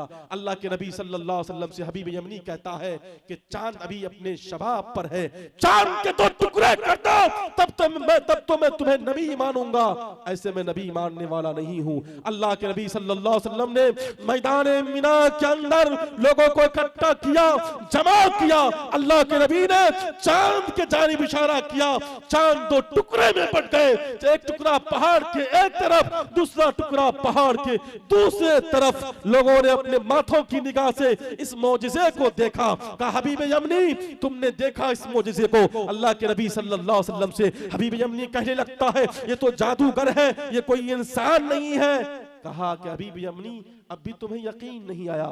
कहा कि मुझे यकीन उस वक्त आएगा, मेरा दूसरा सवाल जब आप बतलाओगे। कहा हबीब यमनी, बतला तेरा दूसरा सवाल क्या है और मैं जवाब दूंगा। कहा कि सवाल भी आप ही को बतलाना है, जवाब भी आप ही को देना है। कहा हबीब यमनी, तुम्हारी एक अपाहिज बेटी है जो पांव से चल नहीं सकती, तुम्हारी अपाहिज बेटी है जो हाथ से माजूर है, जो हाथ से काम नहीं कर सकती। और हबीब यमनी, तुम ये चाहते हो उसे शिफाए कामिल मिल जाए। हबीब यमनी, जाओ, उसे शिफाए कामिल मिल जाएगी। कलमा पढ़ करके हबीब यमनी कलमा पढ़ करके मुसलमान हो गया। और जाकर के जब वो घर जाते हैं, दरवाजे पर दस्तक देते हैं हबीब यमनी, तो दरवाजे से आवाज आती है, ला इलाहा इल्लल्लाह मुहम्मदुर रसूलुल्लाह। बाप ने बेटी से पूछा, बेटी मैं मक्का गया था, मैंने इस कलमा को वहां सुना था अल्लाह के नबी सल्लल्लाहु अलैहि वसल्लम से, तुमको किसने सिखलाया? कहा अल्लाह के नबी सल्लल्लाहु अलैहि वसल्लम ख्वाब में आए, खूबसूरत चेहरा वाला इंसान मेरे ख्वाब में आए और आकर के कहने लगे, तेरा बाप हबीब यमनी मक्का में कलमा पढ़ करके मुसलमान हो गया, तू यहाँ कलमा पढ़कर मुसलमान हो जा। ये मेरे नबी का मौजज़ा है। मेरे नबी आखिरी नबी बनकर के आए, किसी शकील इब्न हनीफ के चक्कर में मत आना। मेरे नबी का ये मौजज़ा देख करके दुनिया वालों ने, बल्कि इस हिंदुस्तान के अंदर एक राजा भी जब इस मौजज़े को देखा, तकरीबन गालिबन उस वक्त हिंदुस्तान में 12 बज रहे थे, जब हिंदुस्तान के एक राजा का नाम आता है जिसका नाम है राजा भोज। जब उन्होंने इस मौजज़े को देखा, अपने एक चेले को भेजा, एक एलची को भेजा कि जाओ आखिर ये मौजज़ा किसका है। उसने बड़े पंडितों से पूछा, कहा वो कोई और नहीं हो सकता, वो मोहम्मद रसूलुल्लाह सल्लल्लाहु अलैहि वसल्लम की ज़ाते अक़दस है। इंशाअल्लाह उस मोहम्मद से हम इतनी मोहब्बत करेंगे कि इंशाअल्लाह इतने फॉलोवर्स हो जाएंगे कि इंशाअल्लाह पूरी दुनिया मोहम्मद रसूलुल्लाह सल्लल्लाहु अलैहि वसल्लम की सीरत को जिंदा करने वाले बन जाए। अभी मैंने बयान दिया था, एक फिल्म आया पुष्पा 2, उस फिल्म में दिखलाया गया डायलॉग, लोग जब उठते हैं तो वो डायलॉग मारते हैं। और मुसलमान समुदाय के लोग, हिंदू समुदाय के लोगों ने, सिख समुदाय के लोगों ने इस फिल्म को इतना वायरल किया, इतना वायरल किया, तमाम फिल्मों का रिकॉर्ड तोड़ दिया। क्या हम इसीलिए दुनिया के अंदर आए? यही मोहम्मद रसूलुल्लाह की सीरत है। बल्कि हम दुनिया के अंदर मोहम्मद रसूलुल्लाह की सीरत को इतना फैलाते पूरी दुनिया में मोहम्मद रसूलुल्लाह सल्लल्लाहु अलैहि वसल्लम के फॉलोअर्स हो जाते हैं।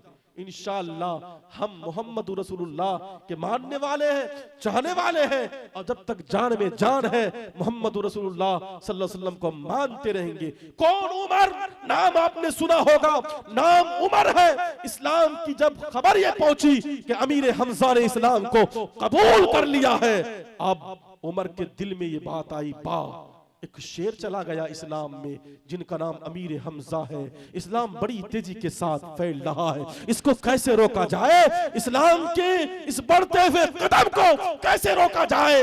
घर के अंदर सोच रहा है, 26 साल उम्र है, दिल ही दिल में ये सोच रहा है इसके बढ़ते हुए कदमों को कैसे रोका जाए। इस्लाम बड़ी तेजी से फैल रहा है। वो उमर कहा ये किसी से नहीं हो सकता, उमर से ही हो सकता है। उमर का तेवर इतना चढ़ा हुआ था, उमर ने तलवार हाथ में लिया, कहा आज चलते हैं, बानी इस्लाम का सर कलम कर देंगे। इस्लाम बानी इस्लाम का सर कलम हो जाएगा, इस्लाम मिट जाएगा, इस्लाम खत्म हो जाएगा। और इस्लाम के मिटाने वाले जो ये कहते हैं इस्लाम मिट जाएगा, अबू जहल इस्लाम को नहीं मिटा सका, अबू लहब इस्लाम को नहीं मिटा सका।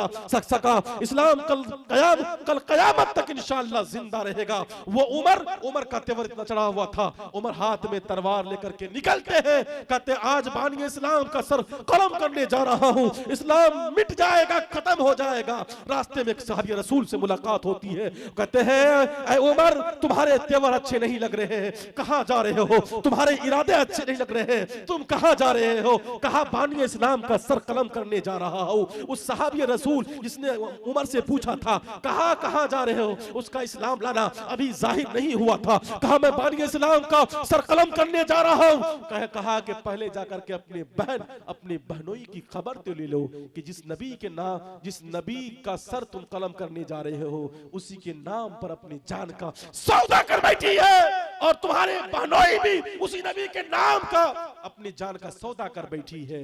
उमर का तेवर और चढ़ा, हाथ में तलवार लिया, बहन के दरवाजे पर वापस लौट करके कुंडी बजा करके कहते हैं कि बहन दरवाजा खोल। बहन समझ गई कि उमर आ गए, अब खैरियत नहीं है। उमर दरवाजा खोल करके जैसे दाखिल होते हैं, और क्या होता है, बहन को मारना शुरू करते हैं। बहन पीटती जा रही है, नबी नबी कहती जा रही है, बहन पीटती जा रही है, और बहन नबी नबी कहती जा रही है। बहन ने कहा, क्या कहा? उमर इतना कहना था, उमर ये सोच रहे थे कि मुझसे रहमो करम की भीख मांग रही है। उमर रुक जाते हैं और कहते हैं कि तुम मुझसे रहमो करम की भीख क्यों मांग रही हो? कहा उमर मैं रहमो करम की भीख नहीं मांग रही हूँ। सुनो, अगर तुम खत्ताब के बेटे हो तो मैं भी खत्ताब की बेटी हूँ, अगर तुम उमर इब्न खत्ताब हो तो मैं भी फातिमा बिन्त खत्ताब हूँ। अगर जुर्रत तुमसे आती है तो जुर्रत मुझसे भी आती है। तुम मुझे उस वक्त तक पीटते रहोगे, तुम ये चाहते हो कि मैं इसको उस वक्त तक पीटता रहूंगा जब तक ये दामन न छोड़ दे। सुनो, मेरा भी फैसला ये है, मैं भी पीटती रहूंगी, लेकिन नबी के दामन को न छोड़ूंगी। कहा उमर ने, बहन मक्का के बड़े बड़े सरदार मेरे सामने सर झुका करके बात करते हैं, ये जुर्रत तुमको किसने सिखलाया? उसकी बहन फातिमा ने कहा, अरे ये सवाल तुम नहीं करते, मेरे नबी के चेहरे को अगर तुम देख लेते तुम ये सवाल ही नहीं करते। कहा बहन ये बतला, जो तुम कुरान पढ़ रही थी, वो जो कुरान का नुस्खा तुम्हारे हाथ में था, वो कुरान का नुस्खा तुम मुझे ला करके दो। देखो उमर का क्या होता है, उमर कहां जाते हैं अब? बहन से कहते हैं वो कुरान का वो नुस्खा मुझे दे दो। वो बहन कहने लगती है, उमर ये नापाक आदमी नहीं छू सकता, इसके लिए तुम्हें गुस्ल करना पड़ेगा, तुम्हें अच्छे तरीके से वजू करनी पड़ेगी। उमर तब जाकर के तुम कुरान पढ़ोगे। ओ उमर गुस्ल करता जा रहा है, और उसके गुस्ल के साथ सिर्फ मैल ही नहीं धुल रहा है बल्कि गुनाह भी धुलता जा रहा है। अब जब उमर कुरान को अपने हाथ में लेते हैं, जो पहली आयत पर उमर की नजर पड़ती है वो कुरान की आयत कौन सी थी? ताहा मा अंज़लना अलैकल कुरान लितस्का। उस आयत को वो पढ़ते हैं, पढ़ते भी हैं, रोते भी हैं, पढ़ते भी हैं, रोते भी हैं। और उमर ये कहते हैं, बहन मुझे उसके पास लेकर के चलो जिस पर यह कुरान की आयत नाजिल हुई है। उसको लेकर के पहुंचती है और मोहम्मद रसूलुल्लाह के पास जब उमर जा रहे थे, हाथ में तलवार था। लोगों ने खबर पहुंचाई उमर का इरादा नेक नहीं है, शायद कि वो किसी का सर कलम करने के लिए आ रहा है। हजरत अमीर हमजा ने कहा था, लोगों घबराओ मत, अगर उमर का इरादा ठीक होगा, नेक होगा तो उमर का इस्तकबाल किया जाएगा। अगर उमर का इरादा ठीक नहीं होगा, नेक नहीं होगा, तो तलवार भी उसी की होगी, गर्दन भी उसी का होगा। ये अमीर हमजा ने कहा था। लोगों घबराने की जरूरत नहीं है। हजरत उमर नबी ने कहा कि आने दो उमर को, उसको रोको मत। मेरे नबी ने अपने दोनों हाथ मुबारक को उमर के सीने पर रखा और कहा, अस्लिम या उमर, ऐ उमर इस्लाम को कबूल कर लो। उमर कहते हैं, ऐ नबी इस्लाम कबूल करने की बात करते हो, आज आपसे उमर आपकी गुलामी करते हुए नजर आएगा। अल्लाह अल्लाह, ये उमर जिसके सामने बड़े बड़े सरदार झुक जाया करते थे, मेरे नबी के कदमों में की गुलामी करने के लिए खड़े हो गए। अल्लाह हम सब को भी इस पर अमल की तौफीक अता फरमाए। नौजवान साथियों, बुजुर्गों, सीरत का जलसा था इसलिए मैंने सीरत का पैगाम दिया। और एक बात याद रखना कि मोहम्मद रसूलुल्लाह सल्लल्लाहु अलैहि वसल्लम की सीरत को अपनाने में ही कामयाबी है, उसके बगैर कामयाबी नहीं मिल सकती। मेरी माँ, मेरी बहना यहाँ कसीर तादाद में बैठी हुई है, आप पैगाम लेकर के जाओ। आप भी फातिमातुज ज़हरा रज़ी अल्लाह ताला अन्हा के अखलाक को अपना आइडियल बना लो, हजरत आयशा के अखलाक को अपना आइडियल बना लो, मोहम्मद रसूलुल्लाह को अपना आइडियल बना लो। एक मर्तबा का वाक़िया है कि अल्लाह के नबी सल्लल्लाहु अलैहि वसल्लम के पास उसकी प्यारी चहीती बेटी घबराती हुई आई। अल्लाह के नबी ने कहा, फातिमा क्यों घबराती हुई आई हो, क्यों डरती हुई आई हो? अल्लाह के नबी, रात में मेरी हजरत अली से अनबन हो गई। बात ही बात में बीवी और शौहर की लड़ाई हो जाती है। न बात तो हो बात बात में लड़ाई हो गई। हजरत अली मुझसे नाराज हो गए और मैं उसकी खुशामद करती रही, यहां तक कि अली मुस्कुरा करके मुझे माफ कर दिया। अल्लाह के नबी ने कहा, फातिमा याद रखो, अगर तुम्हारी मौत इसी हालत में होती, तुम्हारा शौहर तुमसे नाराज होता, तो मैं तेरी जनाजे की नमाज न पढ़ता न मैं पढ़ाता। मेरे नबी ने अपनी बेटी को यह मैसेज दिया, एक पैगाम दिया। हजरत उमर के पास एक आदमी आए, आने के बाद अपनी बीवी की शिकायत की। हजरत उमर का जब नाम आ गया तो एक शख्स आया, नाटा था बिल्कुल, कहा कि उमर, जब हजरत उमर का खिलाफत का दौर चल रहा था, कहा, ए उमर, एक नाटा आदमी है मुझे परेशान करता है, एक आदमी है मुझे परेशान करता है। हजरत उमर ने कहा कि तुम तो नाटा हो, तुमको कौन परेशान करेगा? कहा कि हजरत ऐसा नहीं है, जो मुझे परेशान करता है वो मुझसे भी ज्यादा नाटा है, वो मुझे परेशान करते रहता है। हजरत उमर के पास एक शख्स आए, आने के बाद कहने लगे कि दरवाजा के पास पहुंचे तो अंदर से आवाज आई। क्या आवाज आई? शौहर बीवी का झगड़ा हो रहा था। हजरत उमर अपनी बीवी के जवाब में वो कुछ कह नहीं रहे थे, बल्कि वो सुन रहे थे।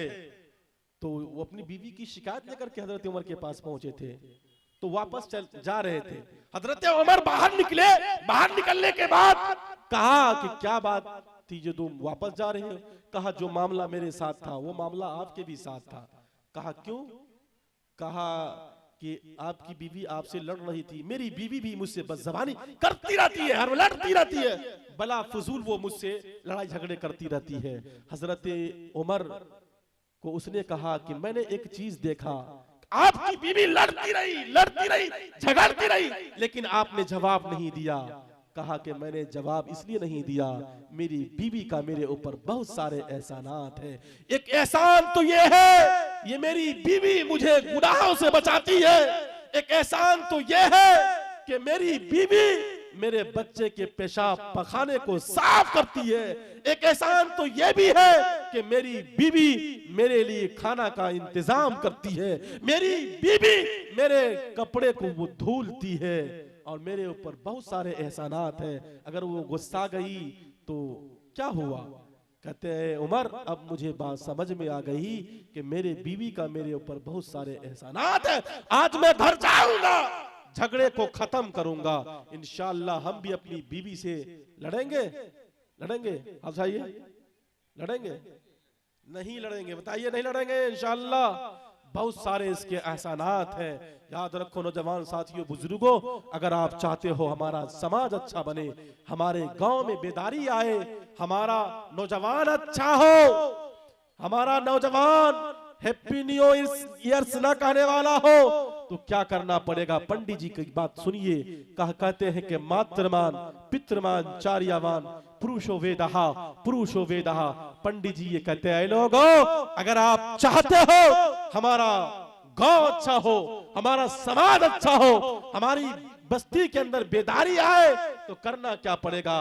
कहा मातृमान पितृमान चार्यमान का सबसे पहले बच्चे को अच्छा बनाने में माँ की जरूरत पड़ती है। किसकी जरूरत पड़ती है? बोलिए, किसकी जरूरत पड़ती है? माँ। ये जो हमारी माँ बैठी हुई है, अगर माँ अच्छी होगी बच्चा अच्छा होगा। माँ अच्छी नहीं होगी, माँ की तरबियत नहीं होगी, बच्चा कभी सक्सेसफुल नहीं हो सकता। पंडित जी कहते हैं मातृमान, पहले नंबर पर माँ की जरूरत पड़ती है। माँ अच्छी होगी बच्चा अच्छा होगा, माँ अच्छी नहीं होगी बच्चा कभी सक्सेसफुल नहीं हो सकता। और याद रखो, आज भी हमारे बच्चे एक नेक आलिम, एक अच्छे मुफ्ती, एक अच्छे कारी, एक अच्छे डॉक्टर, एक अच्छे इंजीनियर, एक अच्छे प्रोफेसर बन सकते हैं, लेकिन हमारी माँ अच्छी होगी तब जाकर के बनेगा। माँ की निगरानी होगी तब बच्चा अच्छा होगा। माँ का किरदार अच्छा होगा बच्चा अच्छा होगा। माँ का अखलाक अच्छा होगा बच्चा अच्छा होगा। माँ का अखलाक अगर नहीं होगा बच्चा कभी सक्सेसफुल नहीं हो सकता। ये पंडित जी की जबानी है। पंडित जी कहते हैं माँ का किरदार होना चाहिए बच्चे को अच्छा बनाने में। एक माँ थी, आपने नाम सुना होगा, माँ के सर पर शौहर का साया नहीं और बच्चे के सर पर बाप का साया नहीं। बच्चा यतीम हो चुका है, माँ बेवा हो चुकी है, लेकिन सुनो खड़गपुर के नौजवानों के आखिर उसने क्या किया था? उसका बच्चा इतना बेहतरीन आलिम बना।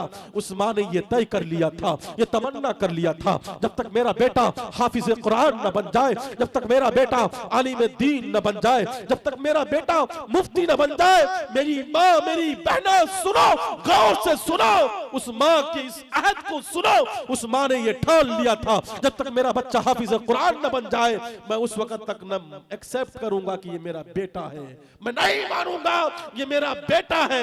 उस माँ ने उस बच्चे का दाखिला मदरसे के अंदर करवाया। उस्ताद जी से कहा, उस्ताद जी ये मेरा बेटा है, मेरा बेटा यतीम हो चुका है, इसके सर पर बाप का साया नहीं है और मुझे शौहर का साया मेरे सर पर नहीं है, लेकिन इसका दाखिला आप मदरसे के अंदर ले लीजिए, एक शर्त के साथ लीजिए कि जब तक ये बच्चा हाफिज कुरान न बनेगा, आलिम दीन न बनेगा, मुफ्ती न बनेगा, इसे छुट्टी मत दीजिएगा। उस्ताद जी ने कहा ठीक है, इसे छुट्टी नहीं मिलेगी जब तक ये बच्चा हाफिज कुरान न बनेगा, आपके हवाले नहीं करूंगा। उस बच्चे का दाखिला मदरसे के अंदर होता है। मेरी माँ मेरी बहना सुने, इस वाक़े को गौर से ध्यान से सुने। उस माँ ने ये ठान लिया था, ये अहद कर लिया था, मेरा बेटा हाफिज बनेगा तभी वो मेरा बेटा होगा, मेरा बेटा आलिम बनेगा तभी वो मेरा बेटा होगा, मेरा बेटा मुफ्ती बनेगा तभी वो मेरा बेटा होगा, मेरा बेटा कारी कुरान बनेगा तभी वो मेरा बेटा होगा। माँ ने ये अहद किया। उस बच्चे का दाखिला मदरसे में हुआ। उस्ताद पढ़ाना शुरू करते हैं, लेकिन बच्चा बच्चा होता है। बच्चे को जब माँ की याद सताने लगी, हाँ घर की याद सताने लगी, उस्ताद के पास पहुंच करके कहते हैं, उस्ताद जी माँ की याद सता रही है, घर की याद सता रही है, छुट्टी दे दीजिए, मैं जाकर के अपने माँ का दीदार कर लूंगा। क्या करूंगा? उस्ताद ने कहा बेटा तुम्हारी माँ ने मना किया था इस बच्चे को छुट्टी मत देना जब तक ये बच्चा हाफिज कुरान न बन जाए, जब तक ये बच्चा आलिम दीन न बन जाए, मुफ्ती न बन जाए, उस वक्त तक आप ना। बच्चा तो बच्चा होता है, बच्चे का दिल टूट गया, मायूस हो गया। उस्ताद ने कहा बेटा ऐसा करते हैं, तुम्हें मैं कुछ सबक देता हूं, अगर तुम उस सबक को याद कर लोगे बेटा तुम्हारी छुट्टी हो जाएगी। नौजवान साथियों बुजुर्गों, जब उस्ताद ने उसे सबक दिया, बच्चे जब सबक को खोलने के बाद कहते हैं इतना सबक उस्ताद ने दिया, आज तक मैंने इतना सबक कभी याद नहीं किया था। लेकिन बच्चा तो नेक था, मुत्तकी था, परहेजगार था, अल्लाह पर ईमान रखता था। उसने कहा बिस्मिल्लाहिर्रहमानिर्रहीम, अल्लाह जिस तरीके से तुम मुझे पहले सबक याद करा देता था उसी तरीके से इस सबक को भी याद करा देना। उस बच्चे ने उस पूरे सबक को याद किया और उस्ताद के पास गया। उस्ताद हैरान और परेशान, मैंने इतना सबक दिया था, इस बच्चे ने इतना सबक कैसे याद कर लिया? कसम परवरदिगार आलम की, उस्ताद का सीना दहल गया। उस्ताद ने कहा बेटा जा, तेरी छुट्टी हो गई। मेरी माँ मेरी बहना सुने आप इस वाक़ये को। जब वो बच्चा छुट्टी लेकर के घर जाता है तो बच्चा बच्चा होता है, ना शरीफ पढ़ते हुए, हाँ हाँ कुछ गाते हुए जब वो घर जा रहा था, वो ये कह रहा था दिल ही दिल में, आज मैं माँ का दीदार करूंगा, आज मेरी माँ से मुलाकात होगी, आज मैं घर जाकर के अपने घर का दीदार करूंगा। लेकिन जब दरवाजे पर पहुंचा, पहुंचने के बाद माँ से कहने लगा माँ तेरा लाडला आ गया, तेरा महबूब आ गया, माँ दरवाजा खोल दे। माँ कहती है बेटा माँ हो तो ऐसी हो, मेरी बहना, मेरी कौम की बेटियों, आप सुनो इस वाक़ये को, माँ हो तो ऐसी हो। माँ ने कहा बेटा तू हाफिज कुरान बन गया? कहा मैं हाफिज कुरान नहीं बना। कहा मेरा बेटा तो वो है जो हाफिज कुरान बन करके आएगा, मेरा बेटा तो वो है जो आलिम बन करके आएगा। माँ ने ये तमन्ना किया था जब तक मेरा बेटा कुरान का हाफिज न बन जाए, आलिम न बन जाए, उस वक्त तक मैं एक्सेप्ट न करूंगा। बच्चे ने कहा कि मेरी माँ मुझसे नाराज है। बच्चा बाहर रो रहा है, माँ तो माँ होती है, माँ का कलेजा क्या होता है आप नहीं समझ सकते। माँ अंदर रो रही है, लेकिन माँ ने तो ये ठान लिया था मेरा बच्चा कुरान का हाफिज बनेगा, मेरा बच्चा कुरान का आलिम बनेगा, कुरान की तफसीर करेगा, मेरा बेटा तो हदीस की तखरीज करेगा। इसलिए मैं ये नहीं चाहती कि मेरा बेटा ये है, मेरा बेटा वो है जो हाफिज बन करके आएगा, जो आलिम बन करके आएगा। माँ ने ये ठान लिया था। बच्चा बाहर, माँ अंदर, माँ दरवाजा नहीं खोलती है। बच्चा कहता है मेरी माँ मुझसे नाराज है, मैं जाता हूँ मदरसे में, फिर पढ़ूंगा, हाफिज बनूंगा, आलिम बनूंगा, मुफ्ती बनूंगा, तब आऊंगा, मैं अपनी माँ को राजी करूंगा। जवान साथियों बुजुर्गों सुनो, माँ ने ठान लिया था।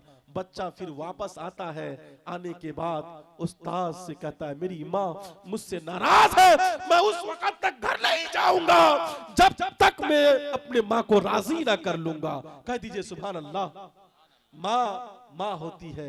बच्चा वापस आया, वही बच्चा एक अच्छा हाफिज कुरान बनता है, अच्छा आलिम बनता है, अच्छा मुफ्ती बनता है और अच्छा एक तफसीर करने वाला बनता है, जिसको दुनिया आज बायजीद बुस्तामी अलैहिर्रहमा के नाम से लोग जानते हैं। उसने ऐसा क्यों किया था? माँ का किरदार था बच्चे को अच्छा बनाने में, बच्चा का अच्छा अखलाक संवारने में। किसका रोल था?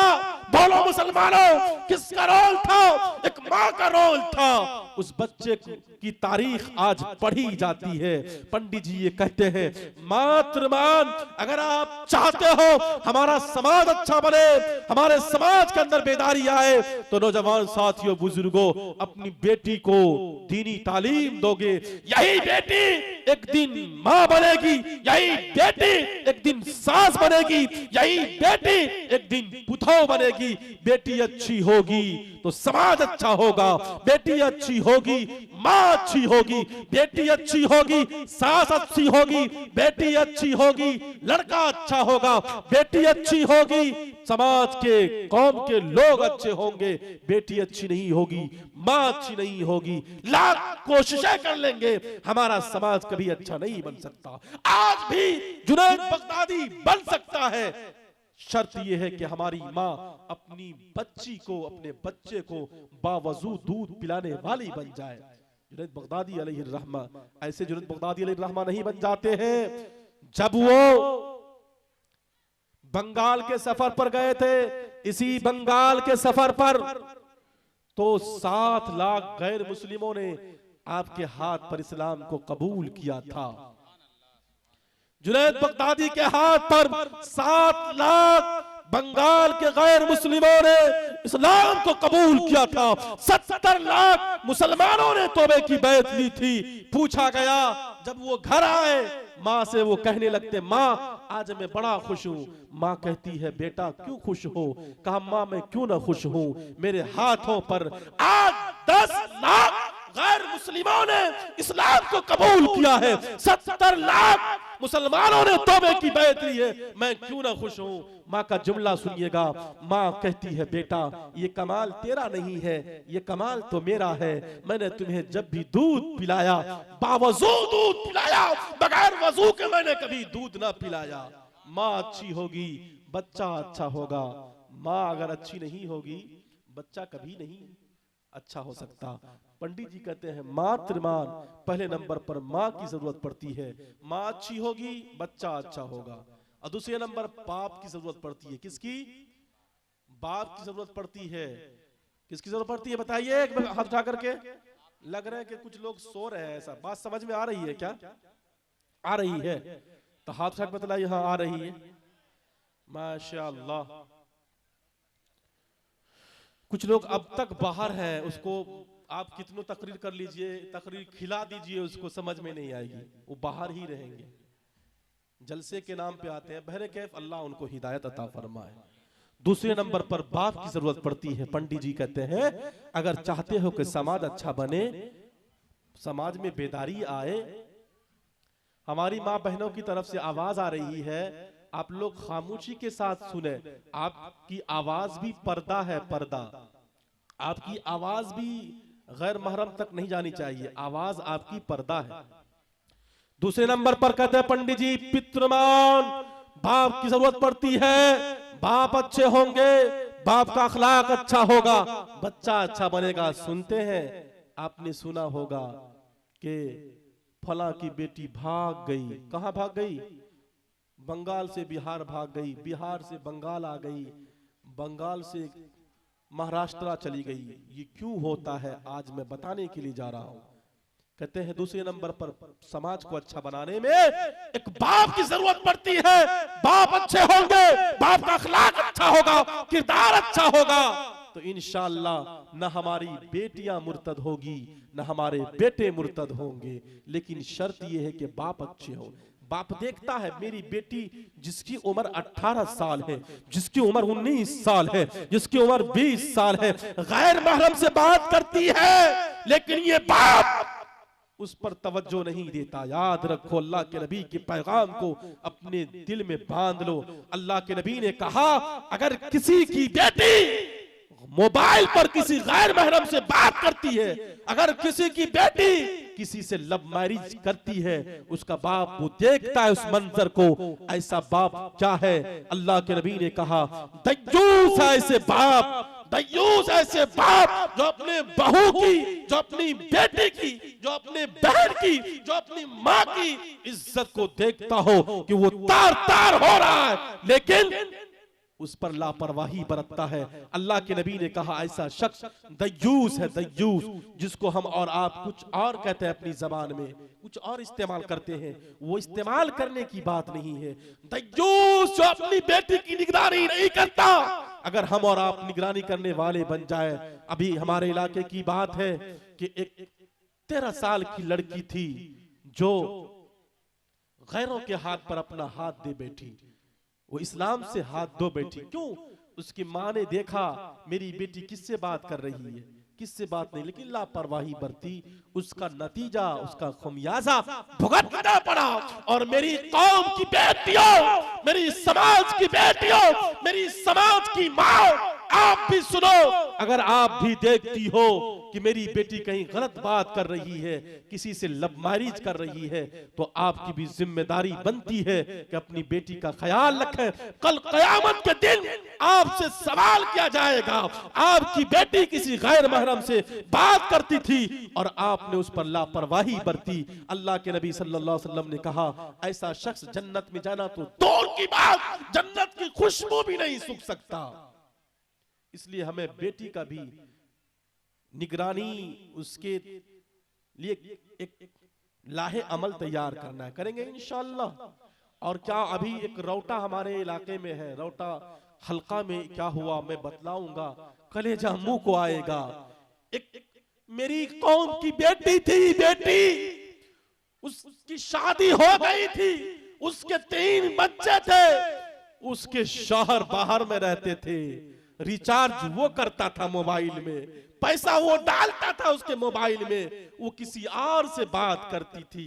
ये हमारी कौम का हाल है, ये हमारे समाज का हाल है। कोई पैसा कमा करके, कोई मजदूरी कमा करके, कोई पसीना बहा करके अपनी बीवी के लिए, बच्चे के लिए पैसा भेजता है, लेकिन ये कौम की बेटी गलत इस्तेमाल करती है।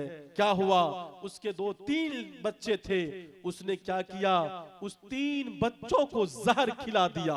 किसके चक्कर में, एक गैर महरम के चक्कर में 3 बच्चे को जहर खिला करके उसने उसे अल्लाह के हवाले कर दिया और वो लड़की उसके साथ फिरार हो गई।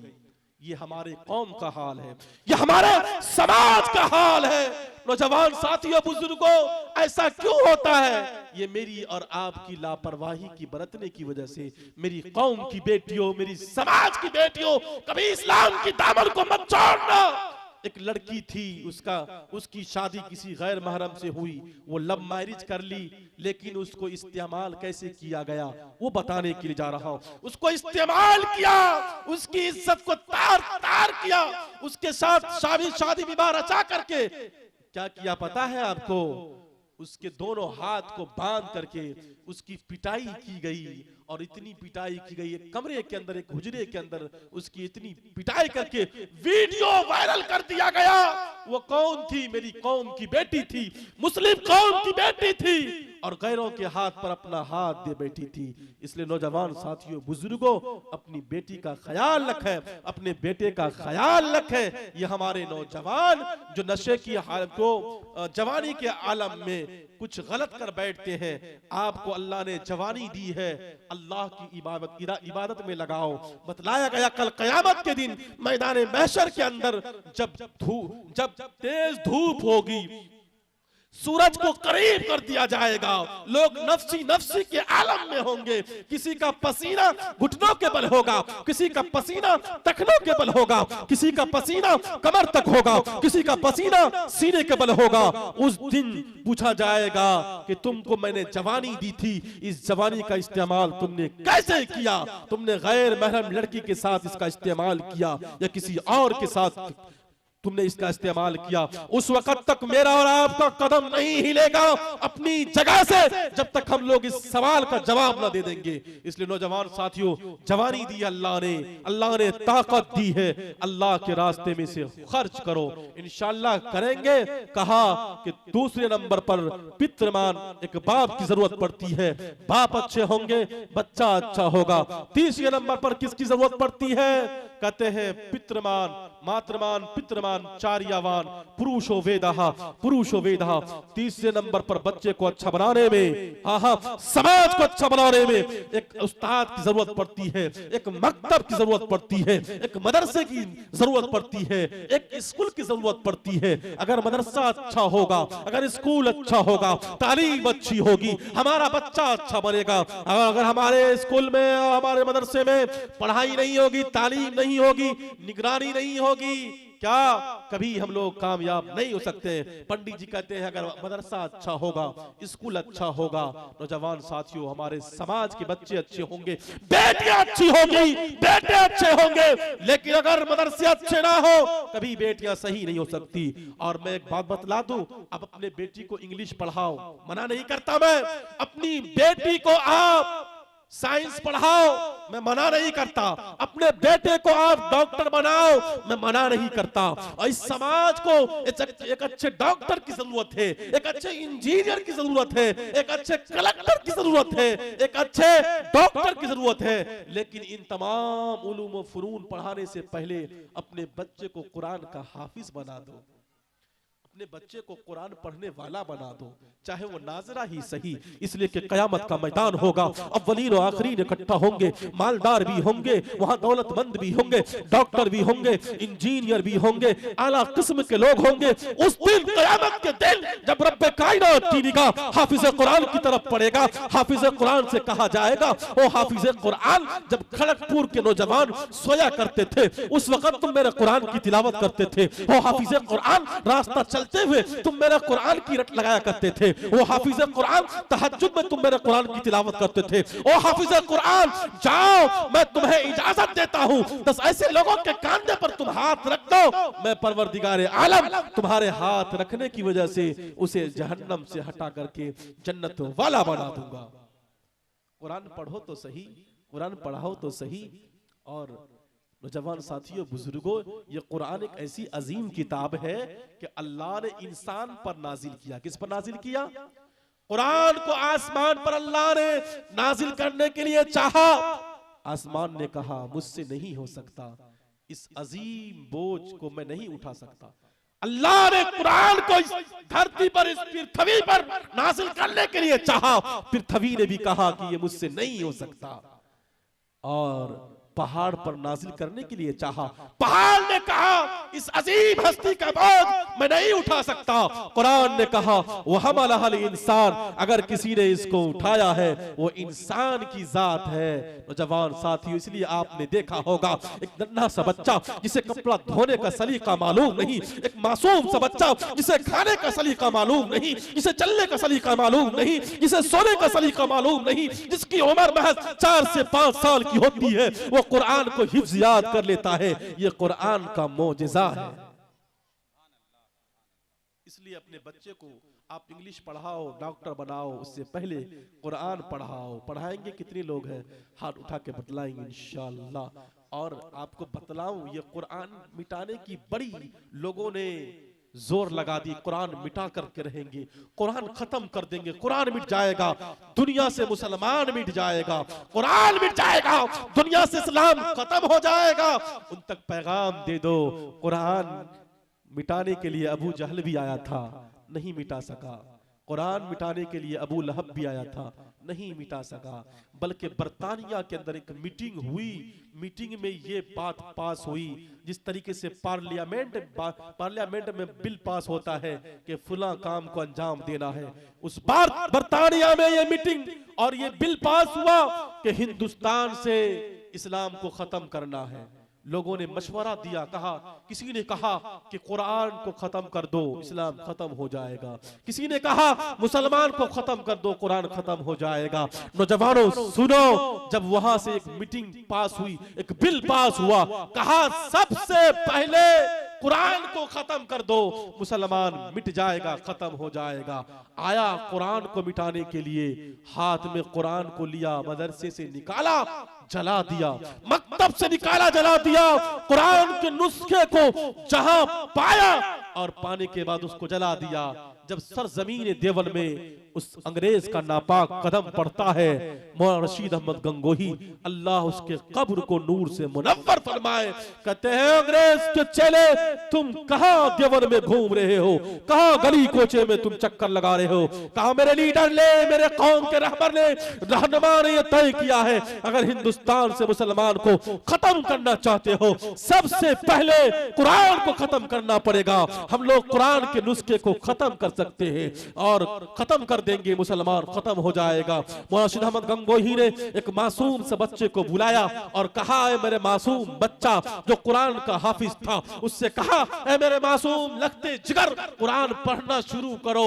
वो बच्चा जिसे कपड़ा धोने का सलीका मालूम नहीं, इसे चलने फिरने का सलीका मालूम नहीं, वो बच्चा कुरान की इस आयत से अपने अल्हम्दुलिल्लाह रब्बिल आलमीन से वो कुरान की आयत शुरू करता है, वन्नास पे जाकर के रुकता है। कहता अंग्रेज कहता है, मौलाना बस करो बस करो बस करो, अगर थोड़ी देर ये कुरान को पढ़ेगा मेरी रूह यही परवाज कर जाएगी, मैं मर जाऊंगा, ये कुरान समझ में नहीं आता। लेकिन दिल फटा जा रहा है। मौलाना रशीद अहमद गंगोही ने कहा था, ओ अंग्रेज के चेले, तुम ये समझते हो कि कुरान सिर्फ कागज पर लिखने का नाम कुरान है? तुम ये समझते हो कि सिर्फ तख्ती पर लिखने का नाम कुरान है? तुम ये समझते हो कि सिर्फ पत्थर पर लिखने का नाम कुरान है?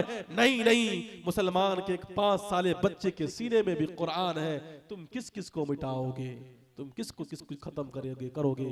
नौजवान साथियों, बुजुर्गों, तो पंडित जी कहते हैं, मातृमान पितृमान चार्यावान पुरुषो वेदहा। अगर आप चाहते हमारा बच्चा अच्छा बने, तो महान बने, महान पुरुष बने, तो क्या करना पड़ेगा? बुद्धिमान बने, उसको क्या करना पड़ेगा? कुरान की तालीम देना पड़ेगा। दोगे इंशाअल्लाह? हाथ उठा के बतलाएंगे इंशाअल्लाह। और आखिरी पैगाम, और नौजवान साथियों बुजुर्गों, मैंने कुरान की आयत पढ़ी थी, वक़ज़ा रब्बुका, सीरत का जलसा है इसलिए मैं इधर आ गया। वक़ज़ा रब्बुका अल्ला ताबुदु इल्ला इय्या। आज ये तय करो कि इंशाअल्लाह हम इस धरती पर इबादत करेंगे तो सिर्फ एक अल्लाह की इबादत करेंगे। किसकी करेंगे? जिसके बारे में भागवत गीता में लिखा, योमामे जमनादिम चेवेत किलोक महेश्वरम असंबोधस्य मृति यीशु सर्व पापहि परमुच्यते। श्रीमद् भागवत गीता के अंदर ये लिखा। आप बतलाओ, आप सीने पर हाथ रख करके इस चीज को सोचना, भागवत गीता के अंदर क्या लिखा? कहा, योमामे जमनादिम चेवेत किलोक महेश्वरम असंबोधस्य मृति यीशु, के भगवान ईश्वर अल्लाह जो होता है उसको मौत नहीं आती, और दूसरे नंबर पर उसका जन्म नहीं होता, तीसरे नंबर पर क्या? पहले नंबर पर उसका जन्म नहीं होता, उसकी मृत्यु नहीं होती, और आखिरी नंबर पर जो अल्लाह होता है, जो ईश्वर होता है, वो दिखाई नहीं देता। सीने पर हाथ रखो। हमारे हिंदू भाइयों, आप सुनो, भागवत गीता में लिखा, मैं कुरान की आयत पढ़ करके नहीं सुना रहा हूं, बल्कि भागवत गीता के श्लोक मंत्र को मैं सुना करके बतला रहा हूं। उसका जन्म नहीं होता, और नतस्य प्रतिमा आस्ति, उसकी कोई तस्वीर नहीं होती, वो दिखाई नहीं देता। जो व्यक्ति ऐसा मानेगा, जो मनुष्य ऐसा मानेगा, सर्व पाप ही परमुच्यते, वो तमाम पापों से पाक हो जाएगा। श्री कृष्ण जी का नाम आपने सुना होगा। श्री कृष्ण जी से पूछा गया था, हे कृष्ण जी, आपकी भक्ति करें या आपकी भक्ति नहीं करें? श्री कृष्ण जी ने कहा था, श्री विष्णु पुराण के अंदर लिखा, ना हम देवो ना गंधर्वो न यक्षो न चेदानो। श्री कृष्ण जी ने कहा था, ना मैं गंधर्व हूँ, ना मैं यक्ष हूँ, ना मैं दानव हूँ, बल्कि मैं तो आप लोगों के दोस्त के रूप में उत्पन्न हुआ हूँ। मेरी प्रार्थना, मेरी पूज्य करने की जरूरत नहीं है। आप बड़े बड़े पंडितों से पूछेंगे, साधुओं से पूछेंगे, कितने खुदा है? वो कहेंगे एक। एकम ब्रह्मा द्वितीय नास्ति रे नास्ति, किंचन, ईश्वर एक है, ब्रह्मा एक है, उसी की भक्ति करो। कुरान ने कहा, वक़ज़ा रब्बुका, अपने अल्लाह ने, तुम्हारे रब ने ये फैसला कर दिया है क्या?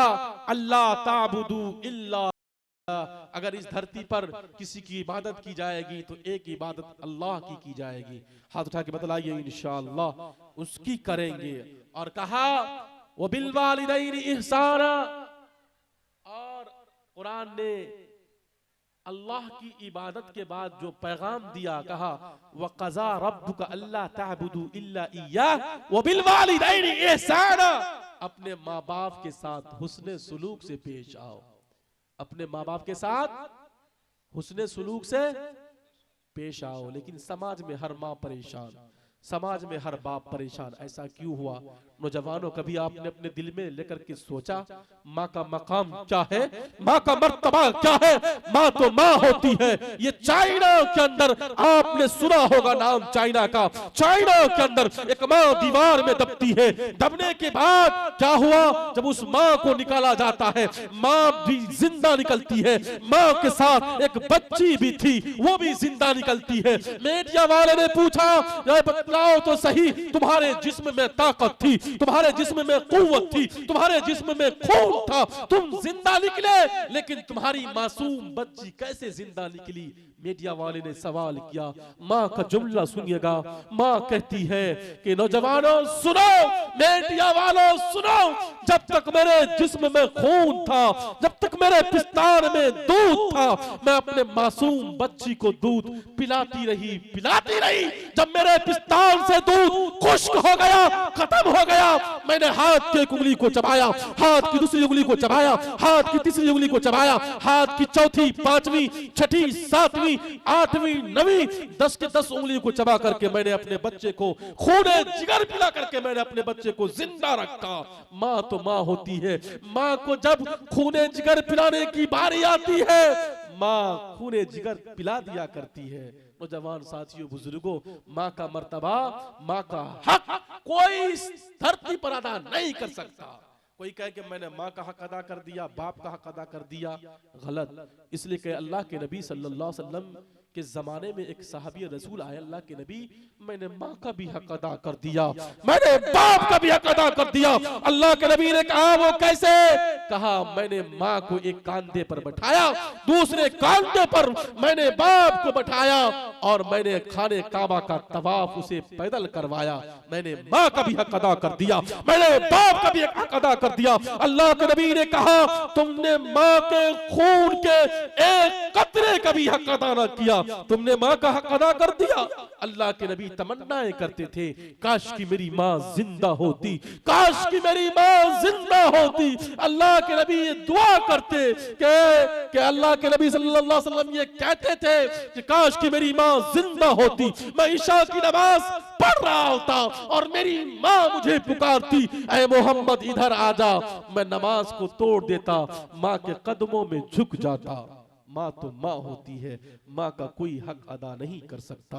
एक डॉक्टर साहब पढ़ करके आए लंदन से, कहा, माँ मैंने किताबों में पढ़ा है माँ बाप का बड़ा मकाम है, माँ बाप की खिदमत करोगे जन्नत पालोगे, इसलिए मैं चाहता हूँ कि मैं तेरी खिदमत करूँ। कहा, बेटा इस दुनिया में कोई लड़का, कोई बच्चा अपने माँ बाप का हक अदा न किया था, न किया है, न कयामत तक कर सकेगा। उसने कहा, नहीं माँ, मैं तेरा हक अदा कर दूंगा। माँ ने कहा, बेटा नहीं कर पाएगा। लड़का जिद पे आ गया, मैं तेरी खिदमत करना चाहता हूँ, मैं तेरी खिदमत करके मैं जन्नत कमाना चाहता हूँ।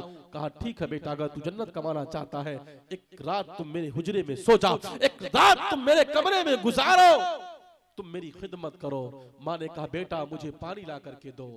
माँ को वो बेटा पानी ला करके देता है, माँ पीती है, उसके बिस्तर पर आधा गिलास पानी गिरा देती है। फिर बेटा से माँ ये कहने लगती है, बेटा मुझे गर्म पानी पीने की जरूरत है, मुझे गर्म पानी तुम पिलाओगे? कहा कि हाँ माँ, मैं तेरी खिदमत के लिए आया हूँ, मैं तेरी खिदमत करूंगा और जन्नत कमाऊंगा। माँ को गर्म पानी ला करके देता है, माँ पीती है, पीने के बाद वो माँ फिर वही करती है, आधा गिलास पानी पीती है और आधा गिलास पानी उसके बिस्तर पर गिरा देती है।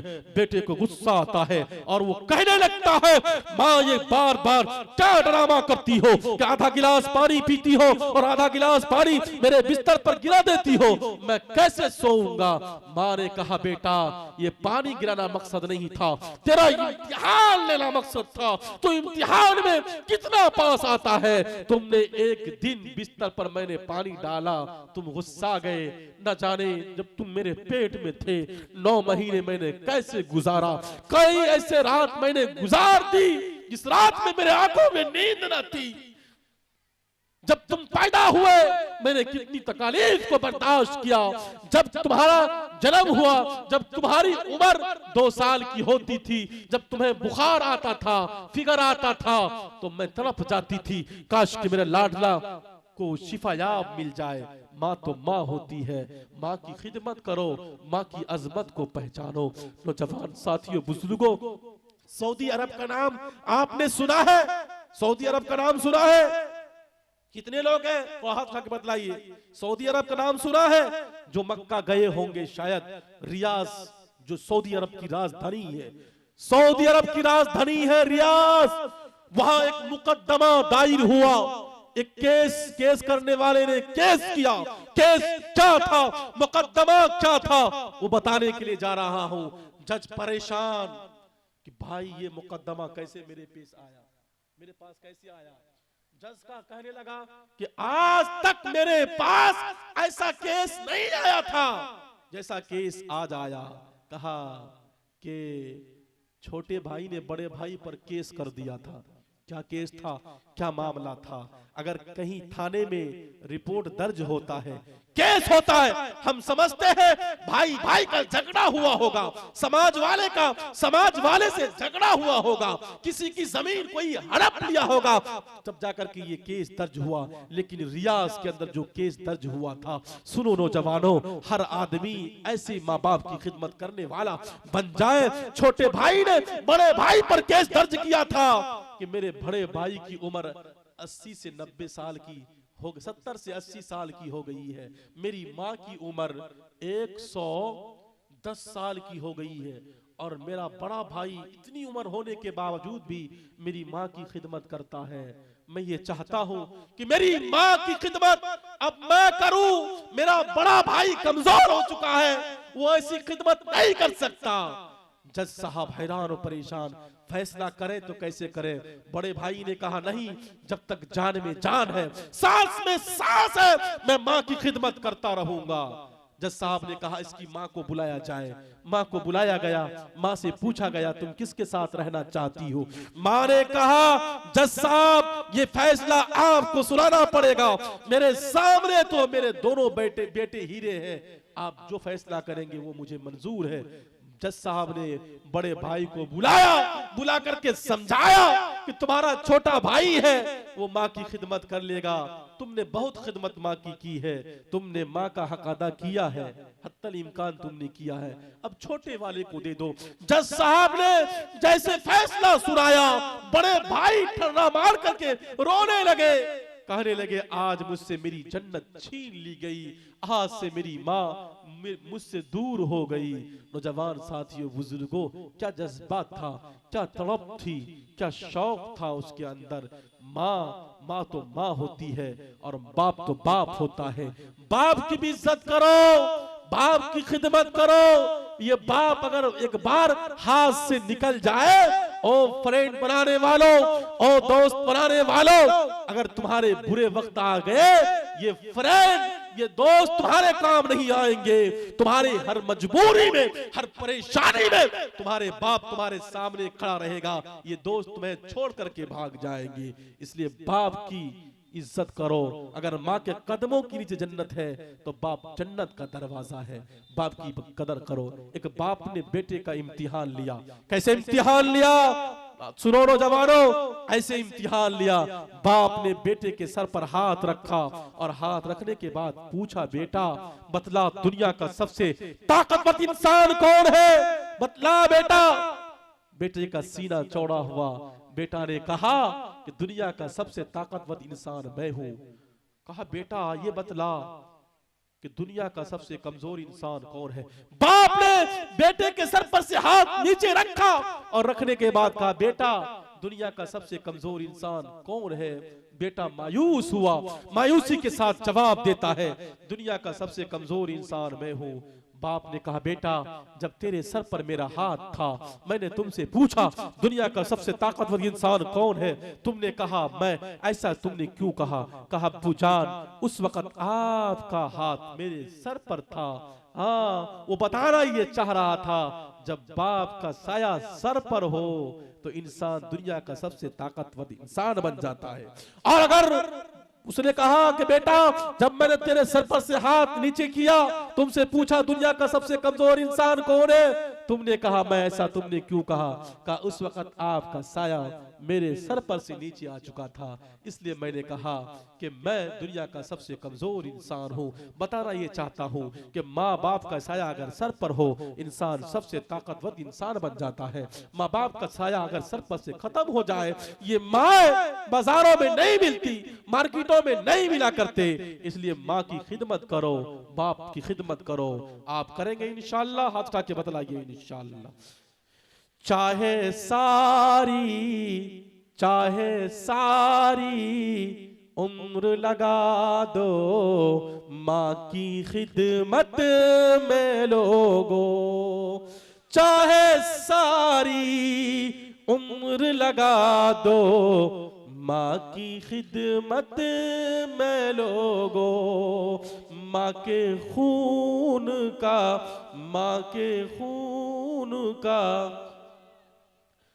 अदा नहीं हो सकता, नौजवान माँ के खून के कतरे का हक अदा नहीं हो सकता। इंशाअल्लाह हम लोग माँ की भी खिदमत करेंगे, बाप की भी खिदमत करेंगे इंशाअल्लाह। और एक बात, आखिरी बात मैं बता के जाना चाह रहा हूँ आप लोगों से। मैं भी थक गया हूँ, इसलिए कि मैक मुझे थका दिया है। मैं थकने वाला नहीं था, लेकिन मैक ने मुझे थका दिया है। बहरे आपकी मोहब्बत ने यहाँ तक खींच के लाया कि आप लोग बिल्कुल दिल जमाई के साथ सुन रहे थे, तो मुझे भी सुनाने में। माँ की बद्दुआओं से बचो, और मेरी माँ, मेरी बहना, मेरे बाप, आप अपने बच्चों को बद्दुआ न दिया करो, दुआएं दिया करो। दुआएं भी कबूल होती है और बद्दुआएं भी कबूल होती है। माँ की बद्दुआएं भी कबूल होती है। कहा पति पितृ माता भवतो सम्मना जया पति मधुरती वाचन वत्तु शांति वामु। माँ के कदमों के नीचे मंत्र के अंदर, श्लोक के अंदर भी लिखा कि मातृमान पितृमान पति पितृ माता भवतो सम्मना जया पति मधुरती वाचन वत्तु शांति वामु। ये माँ अगर एक बार हाथ उठा के तुम्हें बद्दुआ दे दे तो तुम कभी जिंदगी में सक्सेसफुल नहीं हो सकते। खाने काबा का इमाम है, और उन्होंने एक वाकया बयान किया कि मैं खाने काबा का इमाम कैसे बना। कहा कि ये मेरी माँ की दुआओं का सिला है कि मैं खाने काबा का इमाम हूँ, मैं इमाम नहीं बन सकता। मेरी माँ ने मुझे गुस्से में बद्दुआ नहीं दी थी, गुस्से में मेरी माँ ने दुआ दी थी। मेरे यहाँ चंद मेहमान आए थे, उसके सालन का इंतजाम किया गया, उसके खाने का इंतजाम किया गया। मेरी माँ ने बड़ी शौक से खाना तैयार किया था। मैंने उस खाने में रेता डाल दिया, वो मिट्टी डाल दिया, एक मुट्ठी लेकर के। मेरी माँ को गुस्सा आया। मेरी माँ ने कहा, जा बेटा, तुम्हें अल्लाह खाने काबा का इमाम बनाए। अगर मैं खाने काबा का इमाम हूँ तो ये मेरी माँ की दुआओं का सिला है। मैं खाने काबा का इमाम नहीं बन सकता, ये माँ की दुआओं का सिला है। और मेरी माँ, मेरी बहना, मेरे बाप, मेरे चचा, मेरे भाई, अपने बच्चे को बद्दुआएं ना दिया करो। बद्दुआएं भी कबूल हो जाती है, कबूलियत की घड़ी घूमती रहती है। अपने बच्चे को दुआ दिया करो, दुआओं से नवाजा करो। मेरे बच्चे पढ़ो, कुरान की तालीम तुम हासिल करो। इंशाअल्लाह अगर हमने और आपने इन बातों पर अमल कर लिया, हमारी दुनिया भी संवर जाएगी, आखिरत भी संवर जाएगी। कितने लोग हैं कि जो इंशाअल्लाह इस बात पर अमल कर, जो बात कही गई है करेंगे इंशाअल्लाह अमल? हाथ तक बतलाए। नया साल मनाएंगे कल? आए नहीं, यहाँ से मैसेज नहीं जाना चाहिए कि मौलाना साहब ने तकरीर की थी फिर हम जो है नया साल मना लिए। नौजवान साथियों, जलसे जुलूस इसलिए हुआ करते हैं ताकि हमारा ईमान ताजा होता रहे। जलसे इसलिए किए जाते हैं, हम कव्वालियां कर लेते, लाखों रुपए, करोड़ों रुपए देखते हैं कि लोग विदेश में उसमें खर्च कर देते। कव्वाली में कोई कुछ कहने वाला नहीं होता। डरावाबाजी में लोग 2 लाख 4 लाख, मुशायरा में लोग लड़कियों को बुला करके 10 लाख खर्च कर देते हैं। लेकिन अगर जलसा में 50,000 खर्च होकर होता है तो लोगों के दिल पे ये बात है। जलसे में 50,000, मौलवी को इतना, आपने देखा कि हमने कैसे सफर करके, बल्कि कटिहार से जो मशक्कतें उठा करके यहाँ तक आपको मैसेज देने के लिए आया, आपने नहीं देखा होगा।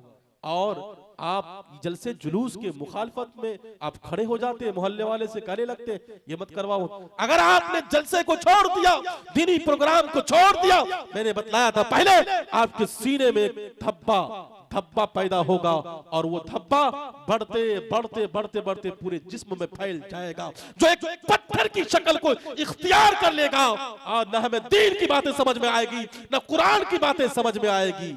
यही हो रहा है अभी। आप देख लीजिए कुरान की बातें अगर यहाँ हो रही है तो नहीं, अभी यहाँ ड्रामा लग जाए सारे लोग इकट्ठे हो जाएंगे, घेर लेंगे। वाह, ये क्या ड्रामा, क्या जादू है। दीन की बातों से दिलचस्पी नहीं है। अल्लाह हम सबको हिदायत नसीब अता फरमाए, कहने सुनने से ज्यादा अमल करने की तौफीक अता फरमाए। फिर एक बार मैं शुक्रगुजार हूँ तमाम कमेटी वालों का, और ख़ास तौर पर हम अपने ताहिर भाई का मैं शुक्रगुजार हूँ कि जिन्होंने इस नाचीज़ को अपने प्रोग्राम का हिस्सा बनाया। खड़गपुर तो मैं कई बार आ चुका हूँ, इस इलाके में माशाअल्लाह बड़ी दुआओं से नवाजते हैं। अल्लाह से दुआ कीजिए अल्लाह हमारी भी और आपकी भी हिफाजत अता फरमाए। चमन में जब तक फूल खिलते रहेंगे, रही जिंदगी, इंशाअल्लाह फिर मिलते रहेंगे।